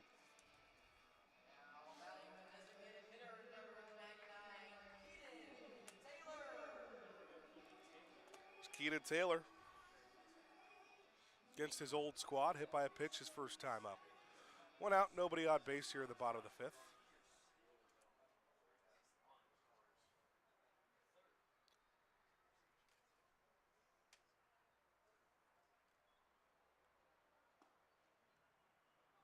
Cold strike right at the knees to the Purdue grad. The Purdue team that had a very good season in the Big Ten. Kind of fell apart the last few weeks of his senior season, but he was a big part of it. Hitting cleanup or 5th most games for the Boilermakers. Fastball almost hit Taylor inside again. It misses 1-1. He has played a lot of baseball in the state of Indiana. Started at Butler, ended his college career at Purdue, and then played some for the Evansville Otters here. Swing and a miss on a pitch way outside. It's 1-2. Really covered all the bases. Purdue, Northern Indiana, Butler in Central Indiana, Evansville, the southern tip of Indiana. Originally born in Columbus, Ohio, though. He played his high school ball just outside of Indy at Guerin Catholic High School.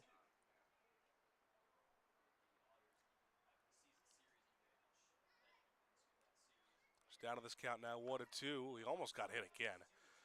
Thebe has missed really close inside twice.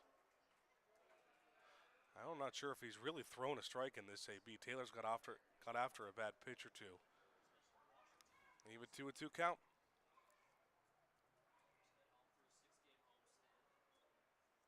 Long breath and fires home the 2-2 pitch. Taylor can't catch up. A swing and a miss. Down on strikes for the first time this game. And Thebe is now retired 6 straight, dating all the way back to the final out of the 3rd inning.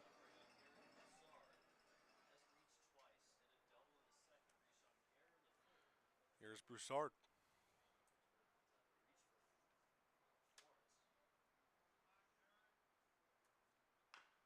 First pitch swinging. Chopper foul down the third base side. Crowd started to trickle out. I will say 11 innings of baseball is a lot to stay for. You're now reaching what would be about 9 on the day. But obviously a 30, 45-minute break in between the doubleheader. Grounder through the left side, and that's going to get through the middle. Wide open hole in the middle of the infield for Broussard. And he takes advantage. It's his second hit of the day after a double in the second. 2-out runner for Florence.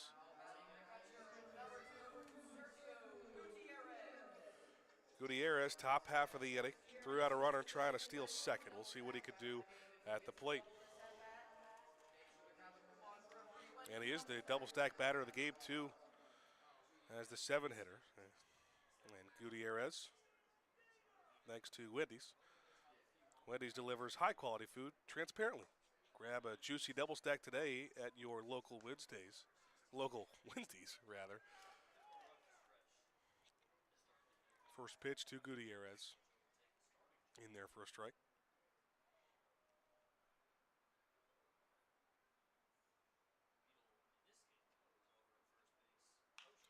0-1, popped him up. Shallow left.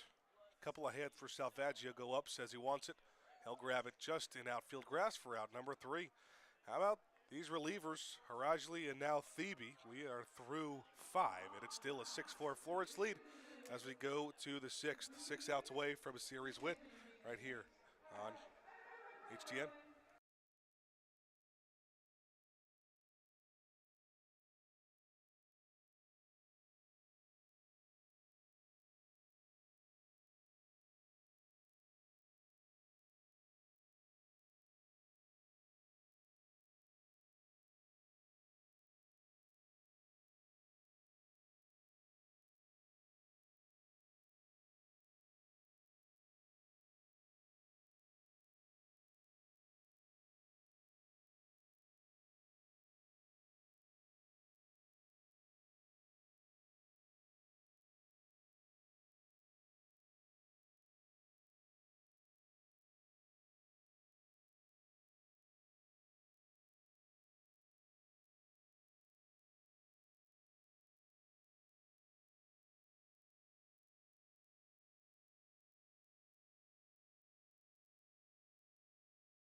Another pitching change for Florence here in the 6th. The new wing into the mound. Here is Chase Hopewell to relieve Ahmad Harajli, who had an outstanding 2-inning performance. Hopewell still trying to find his footing in the 2026 season. He's appeared a couple of times already for the Alls. And the ERA is pretty inflated after a couple of poor performances to start. 3 earned runs in just a third of an inning. And the first series between these two teams, that was in the Saturday game. Then he gave up another 3 earned runs in 1 full inning of work against Mississippi. But he got a couple of outs without any earned runs against Evansville in this series on Friday. Could he be tasked to get all 6 outs to close this one out? We'll see. 9-1-2. Wilbanks, Ponder, and Jones. First pitch to Wilbanks is low for ball 1. Wilbanks was up in the top of the 5th inning when a runner tried to take second base. Gutierrez threw him out. Hopewell misses wildly outside. It was J.J. Cruz caught stealing by Sergio Gutierrez.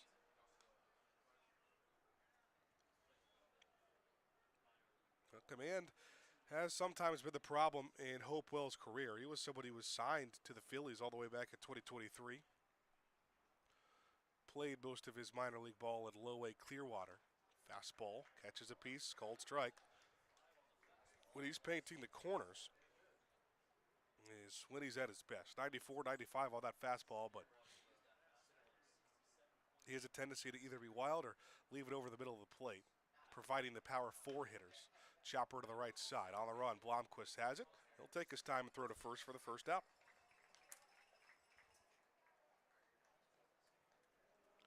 One down to the 6th. Now top of the lineup for Evansville. And this is where it gets tough for Hopewell. Ponder, a leadoff hitter, but he's got some power. Hit his 2nd home run in the first 9 games of the year earlier today. Or check that. That was last night, but the beginning of game 2 in the 5th inning, right before it got suspended. Breaking ball, Ponder in front. 0-1. It's reached all 3 times in this game, though. A walk, a single, and then another walk that brought a run in the 3rd. 0-1 on the outside corner. Called strike. Ponder almost offered. Didn't need the appeal. And Hopewell's ahead 0-2.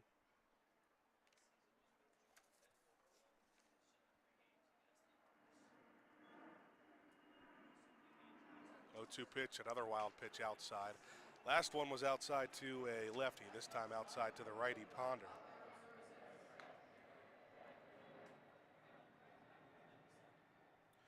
Hopewell has really good strikeout stuff, but just the 2 strikeouts in his, what's a total of 2 innings pitched over 3 appearances. Could likely see those numbers go up as he gets more playing time. Breaking ball, check swing, did not go, says first base umpire and crew chief Henry Schmulwitz over at first.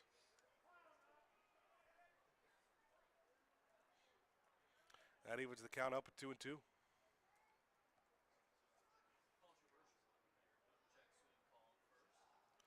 Evansville sitting at 5-3. Florence at 3-5. Swing and a miss. Went off speed again and froze Ponder. He was out in front, and he gets his first strike out of the game. First 2 retired in order.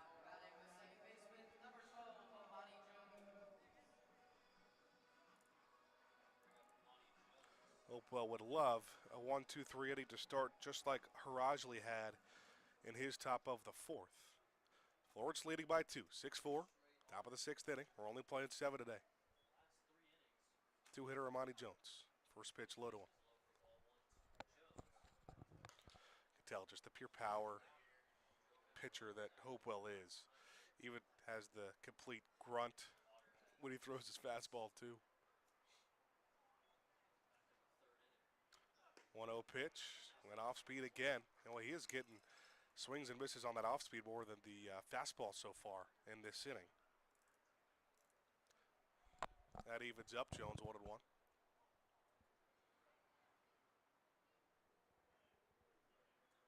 The Evansville second baseman.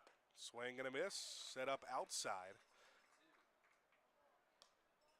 And Jones went after it.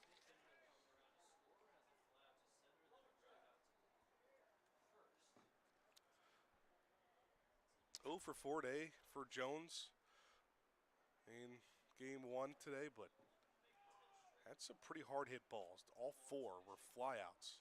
A couple to left and a couple to right. 1-2 pitch here, breaking ball, called, strike 3. Back-to-back Ks for Hopewell, 1 swinging, 1 looking, and that is his best inning on the young season.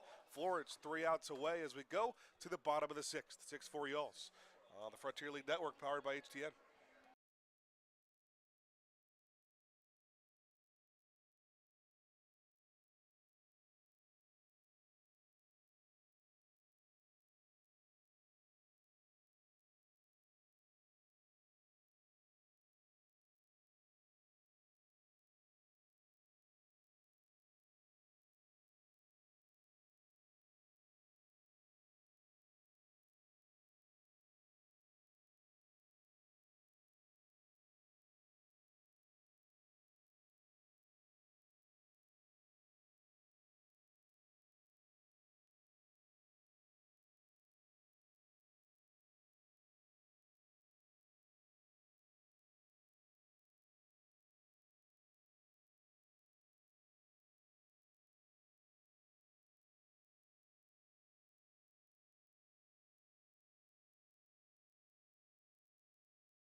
Bottom half of the sixth, the Y'alls on top 6-4. Looking for some insurance. It's Marcus Brodell, followed by Brett Blomquist and Dylan Baker against the new pitcher out of the Hooves Hangout bullpen.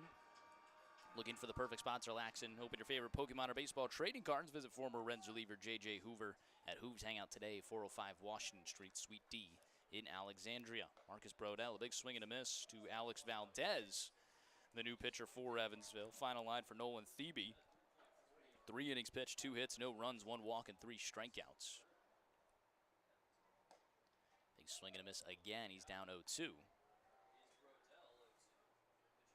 Brodell is not registered in at-bat today. It's just the hit-by pitch with a run scored and a walk. He's been on base both times. 0-2 misses upstairs. Yeah, things were starting to look like they could really go south for Evansville back in that 3rd inning. And, I mean, Thebe just did a tremendous job giving Evansville a chance in this game. Even if they can't come back, just the ability to save some arms going into next week. Ground ball up the middle. Really nice play from Valdez, who will run it over and give a flip to Dennis Pierce over at first. 1-3 on that put away.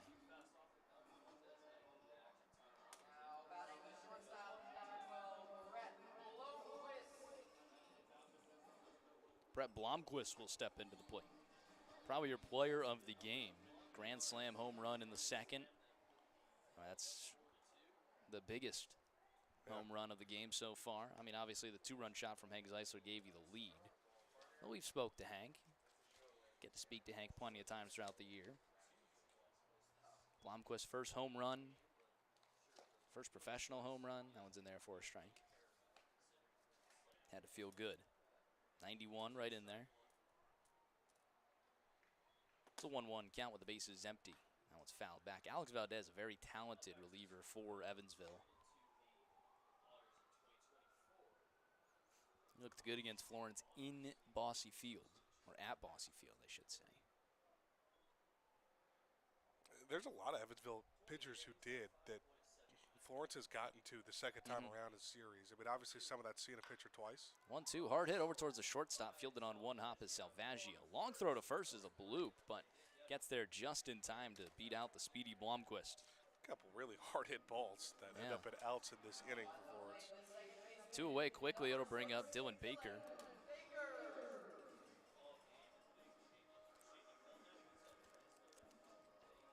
Florence on top 6-4. They have a lefty warming up in the bullpen. Assuming that's Aiden McAvoy. Try and come in for his 2nd save of the season. Swing and a miss there from Dylan Baker.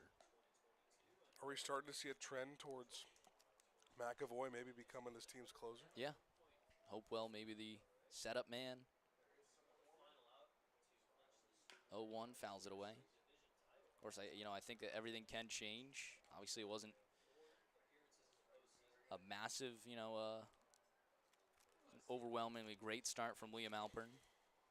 Goes 2 1/3. At the 5 walks, it's definitely something that's got to be evened out next time. McAvoy would be the guy that he's competing with for that spot.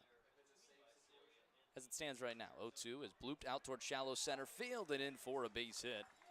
Baker picks up his first hit of the day. I believe that actually extends his on-base streak.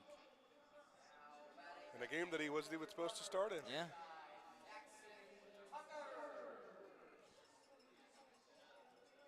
I'll have to do the math on what it is later with 2 games now to add into the game notes. A little dual vision here. Batter is Jackson Tucker at the plate, Valdez on the mound. Baker over at first. Tucker shows bunt. It's a beautifully placed bunt over towards third base. Fielded on the bare hand and no throw to first. Tucker picks up his 2nd hit of the day, a bunt single. The Y'alls with a little bit of small ball. Runners now 1st and 2nd with 2 away for Hank Zeisler. Give Tucker 4 straight multi-hit games. 4 straight multi-hit games. Pretty impressive from the young rookie. Here's Hank Zeisler with a 3-hit game in game 1. 2-run homer today in this game. And now before a meeting on the mound with Max Peterson, the pitching coach for Evansville. Yeah, Evansville try to be very careful, obviously. You got a chance to tie this game as it stands right now on the top of the 7th. But you have a lot of can do a ton of damage at the plate. think a lot of people are just, already tired. It's been 11 innings of, some play in the heat. Yep. Certainly can weigh down on you. I tell you what, my legs, I've been sitting down all day, but my legs are tired for whatever reason. Dehydration? I don't know what to It's tell got to you be there. dehydration because all I've had is coffee and soda today.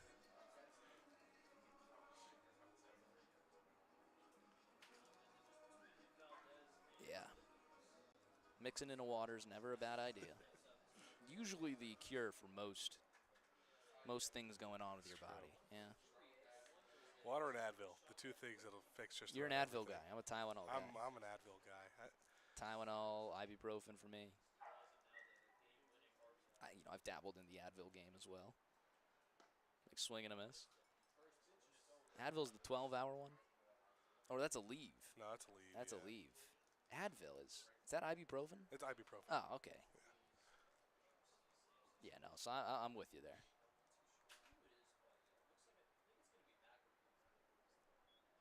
The 0-1 fouls it away off the leg. 0-2.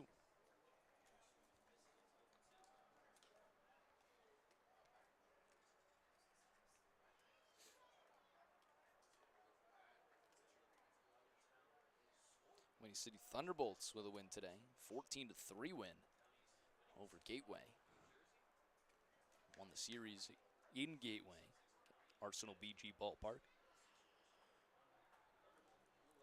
Florence has to go there twice during their longest road trip of the season. 12-game road trip.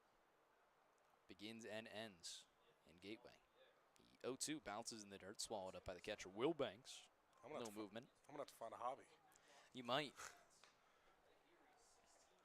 When you come back, I expect you to be a +4 handicap. I could do 12 years instead of 12 days. That would never be the case.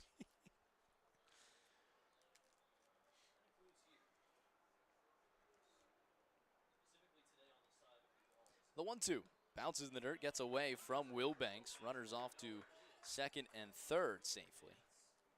Now both in scoring position. Another RBI chance here for Hank Zeisler. He's already got 2 here in game 1.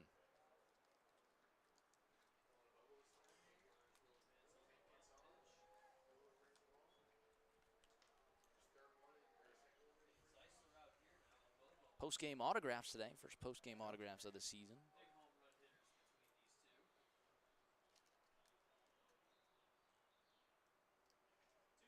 Here's the 2-2, swing and a miss. Got him. Alex Valdez strands runners in scoring position. Florence will carry a 6-4 lead into the top of the 7th, the final inning here in this abbreviated doubleheader. Looking for their second win on the day. Let's see if they can win the series against Evansville when we return on the Frontier League Network, powered by HTN.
Top half of the 7th inning.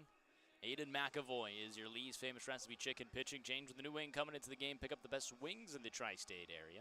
Lee's Famous Recipe Chicken. Lee's always fresh, never frozen. Florence on top, 6-4 over Evansville, looking for the series win against against the Otters. They picked up their first win against Evansville just a couple hours ago in game 1. Now it's game 2, and they got a 6-4 lead. Trying to close it out will be Aiden McAvoy, picking up his second save of the season. Florence has had some falters in the end of late games against Evansville. Let's see if they can keep this one even keel. It's Dennis Pierce, followed by Marcos Gonzalez and Blake Robertson. 3-4-5 due up for the heart of Evansville's order. The Y'alls with 9 hits and 6 runs compared to just 2 hits and 4 runs for the Otters. It was a big walk inning in the third that allowed 2 runs. 5 walks combined between Liam Alpern and Travis Phelps.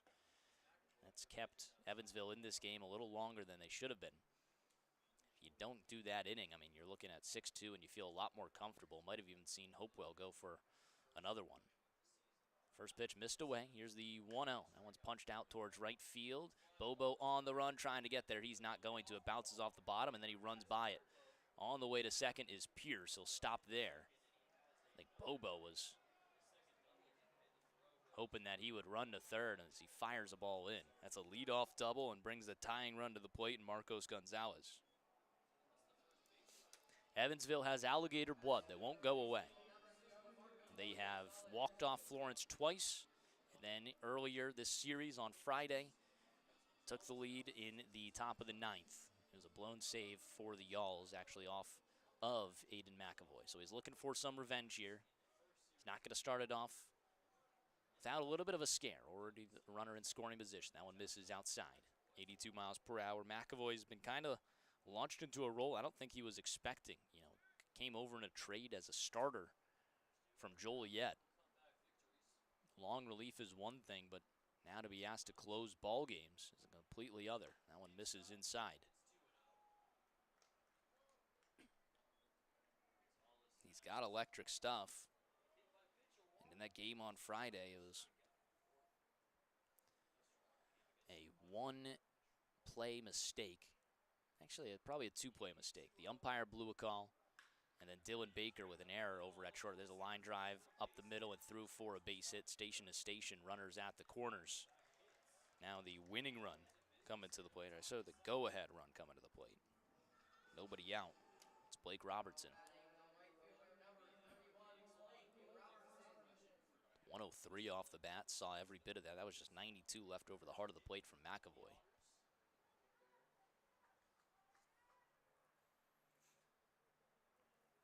Florence not making it easy. Nobody out. Go-ahead run at the plate. Blake Robertson, the new Otter, trying to make a name for himself in Evansville. He's 0 for 2 today with a walk and a run scored. First pitch to him. Fastball misses upstairs. Lefty-lefty battle.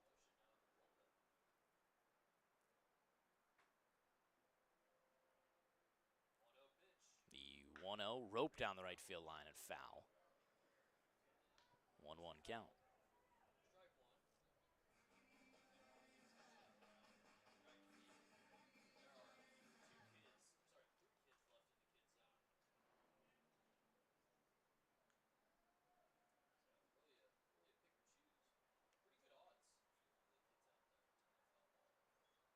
The 1-1 from McAvoy. In there for a strike on the outer half.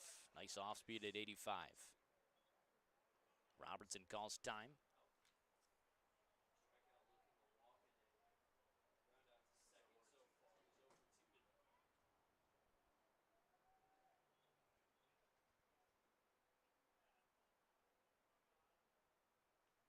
Runner on first, Gonzalez with a 2-step lead. McAvoy in the 1-2 pitch. Fouls it away. We'll do it again.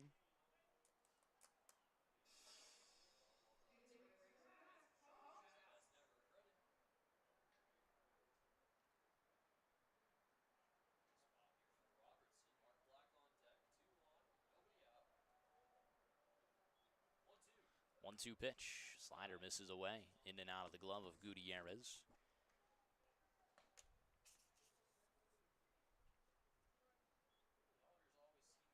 Florence, in my 2 years here, has not really had a lockdown closer that's going to, hey, I need you to go out there every single time there for this save. It seems like McAvoy's filling that shoe right now. At least in their save appearances, they've given him the ball. I believe like the most saves I've seen in a season is like 5. So it just shows that, Florence used to spread the love around. It'd be nice if you do have just that consistent guy. Hey, when the 9th, if we're up, you're getting the ball. Payoff. Fouls it away. This is a great at-bat from Robertson, and one that McAvoy needs to have something on. Can't be bases loaded with nobody out. Nobody warming up in the pen for Florence. It's all McAvoy's.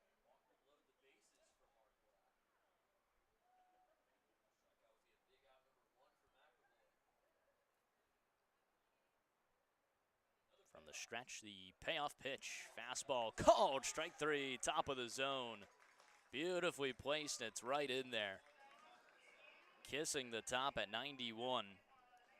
First out is a big one from Aiden McAvoy. Picks up his first K. That'll bring up Mark Black. 0 for 2 with a sacrifice fly. One of those guys that has just been very good against Florence. Entered today with a 429 average on the season. Little twin killing double play. Certainly would be great for Florence. First pitch goes to the backstop. Gutierrez is able to receive it quickly. That'll move the runner over to second and hold the runner at third and Pierce. So that takes away your double play. Mark Black, 0 for 2 today. I personally, he's been attacking the Yalls, but so is J.J. Cruz. Florence says first base open. Let's see. Seems like they're thinking of it.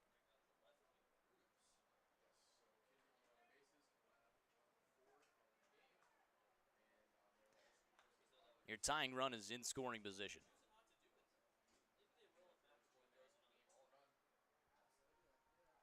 They'll attack him.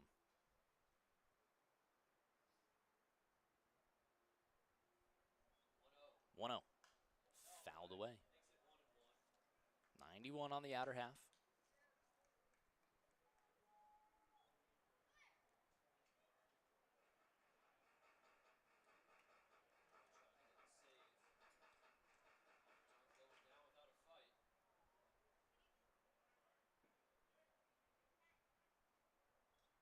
The 1-1 fouls it back, top of the zone. That's another great spot for McAvoy.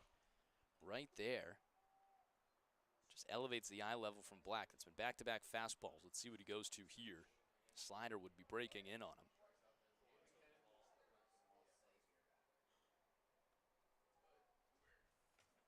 Working on the first base side of the rubber. Runners second and third. One away in the top half of the 7th inning. He steps off.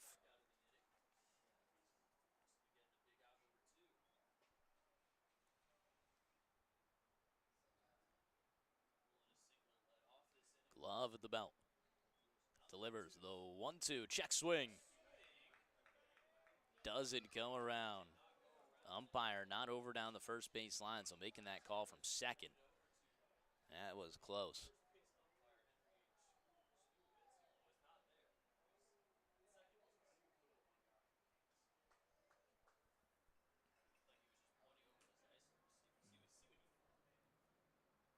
Now a 2-2 count. Gonzalez, the runner on second. That's the tying run. 2-2 pitch, fouled straight back. We'll do it again.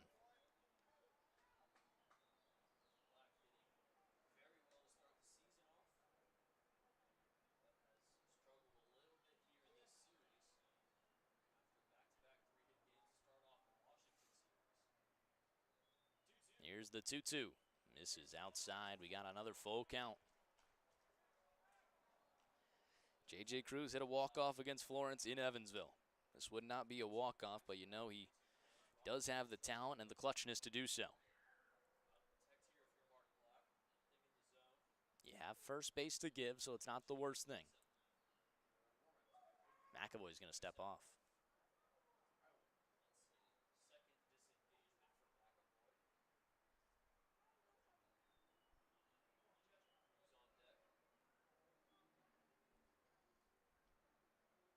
From the stretch. Kick the payoff pitch all the way to the backstop, and again, right back to Gutierrez. So it's just going to be a walk. That one wasn't even close. A double, a single, and a walk has loaded the bases here in the 7th. The go-ahead run now on base, and it brings up J.J. Cruz. Toby Hall's going to go try and calm down McAvoy, who has put himself in some trouble here. Again, he was the pitcher on hand for the loss on Friday that Evansville was able to come back on. The Otters have not made any 9th inning or 10th inning for that matter easy on Florence.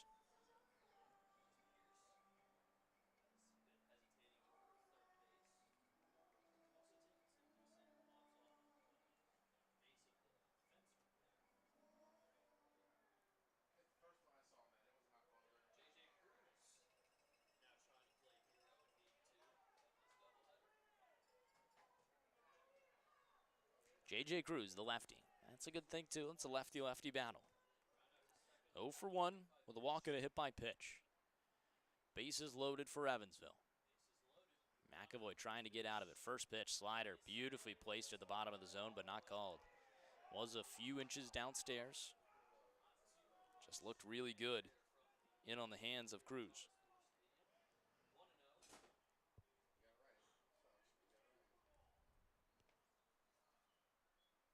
Now the 1-0 foul back. Florence playing their defense back. It's a 1-1 count.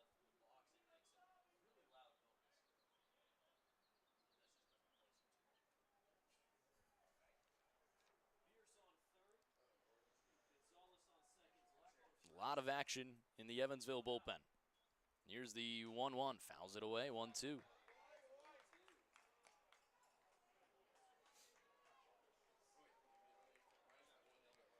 Just a straggling few here at Thomas More Stadium. Leaving there the rest. Clinging to that hope of a Florence Yells win. The 1-2 pitch, swing and a miss. Got him on the off speed. Hayden McAvoy, his second strikeout of the inning. 2 away with the bases loaded. This is eerily similar to Friday's game, where it's the bases loaded, 2 away. That was the ground ball to Baker. Double clutched and threw the ball away from Hank Zeisler over at first. TJ Salvaggio is the hitter. He's 0 for 3 with the sombrero. 3 strikeouts. First pitch to him. Slider in there for a strike. Oh, really nice. 78 miles per hour, 22.15 on the spin rate.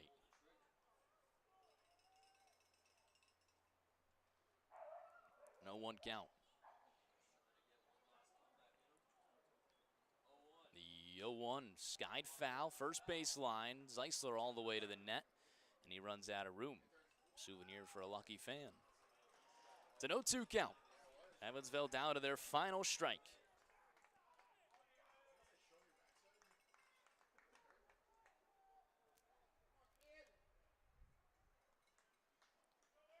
Two away with the bases loaded.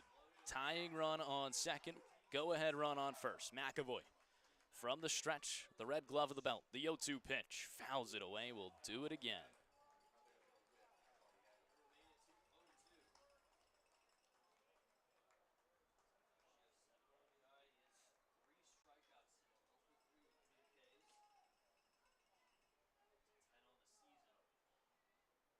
Florence looking to sweep the doubleheader today and win the series against Evansville, their second consecutive series win. 0-2 pitch, McAvoy misses downstairs. Nice slider. Salvaggio doesn't chase. Straight up defense for Florence, infield playing back. No movement in the outfield on the righty Salvaggio. 1-2, fouls it back. Salvaggio not going down easy, staying alive.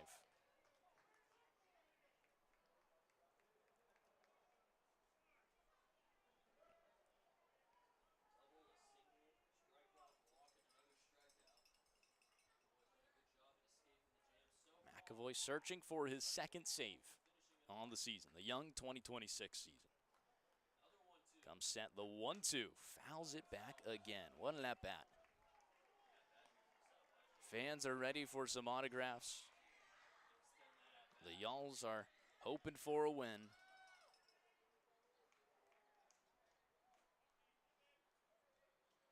It'd be oh so sweet against the Otters that have had the Y'alls number to begin the season.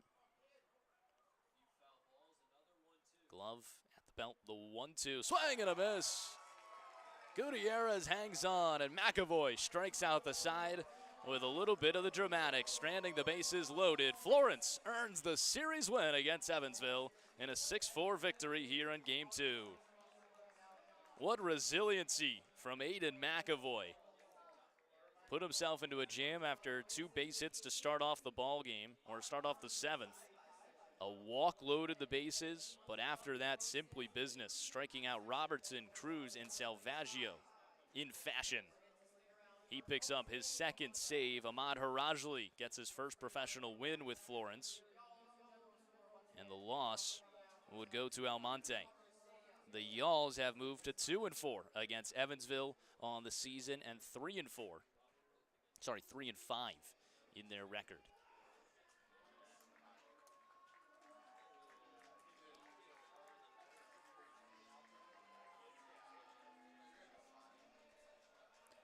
We will have Ben Howler, who's going to grab our Grand Slam hitter, and Brett Blomquist as our player of the game. But what a win for Florence. Blomquist is waiting with Howler. Let's first recap his line and make sure the audio is up and moving around for us. Y'alls with a 6-4 win. Blomquist was at the bottom of the order, and in the second inning, he walked up with the bases loaded, punched a grand slam out towards deep right center field.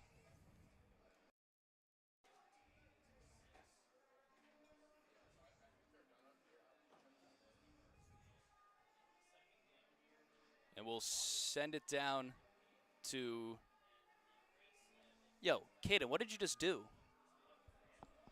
Did you unplug this power outlet, this surge? No.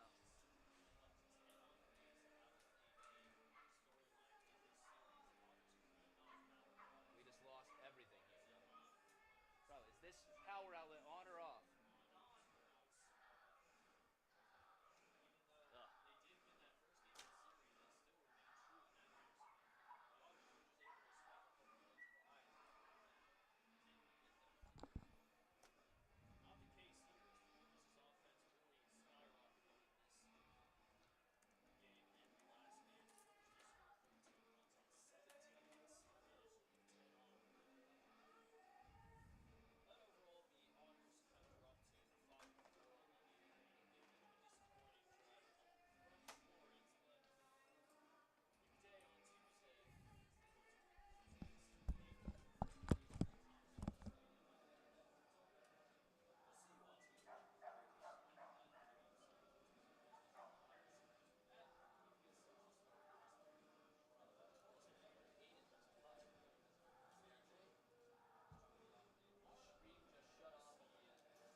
Testing, testing, 1, 2, 3. 1, 2, 3. Nothing.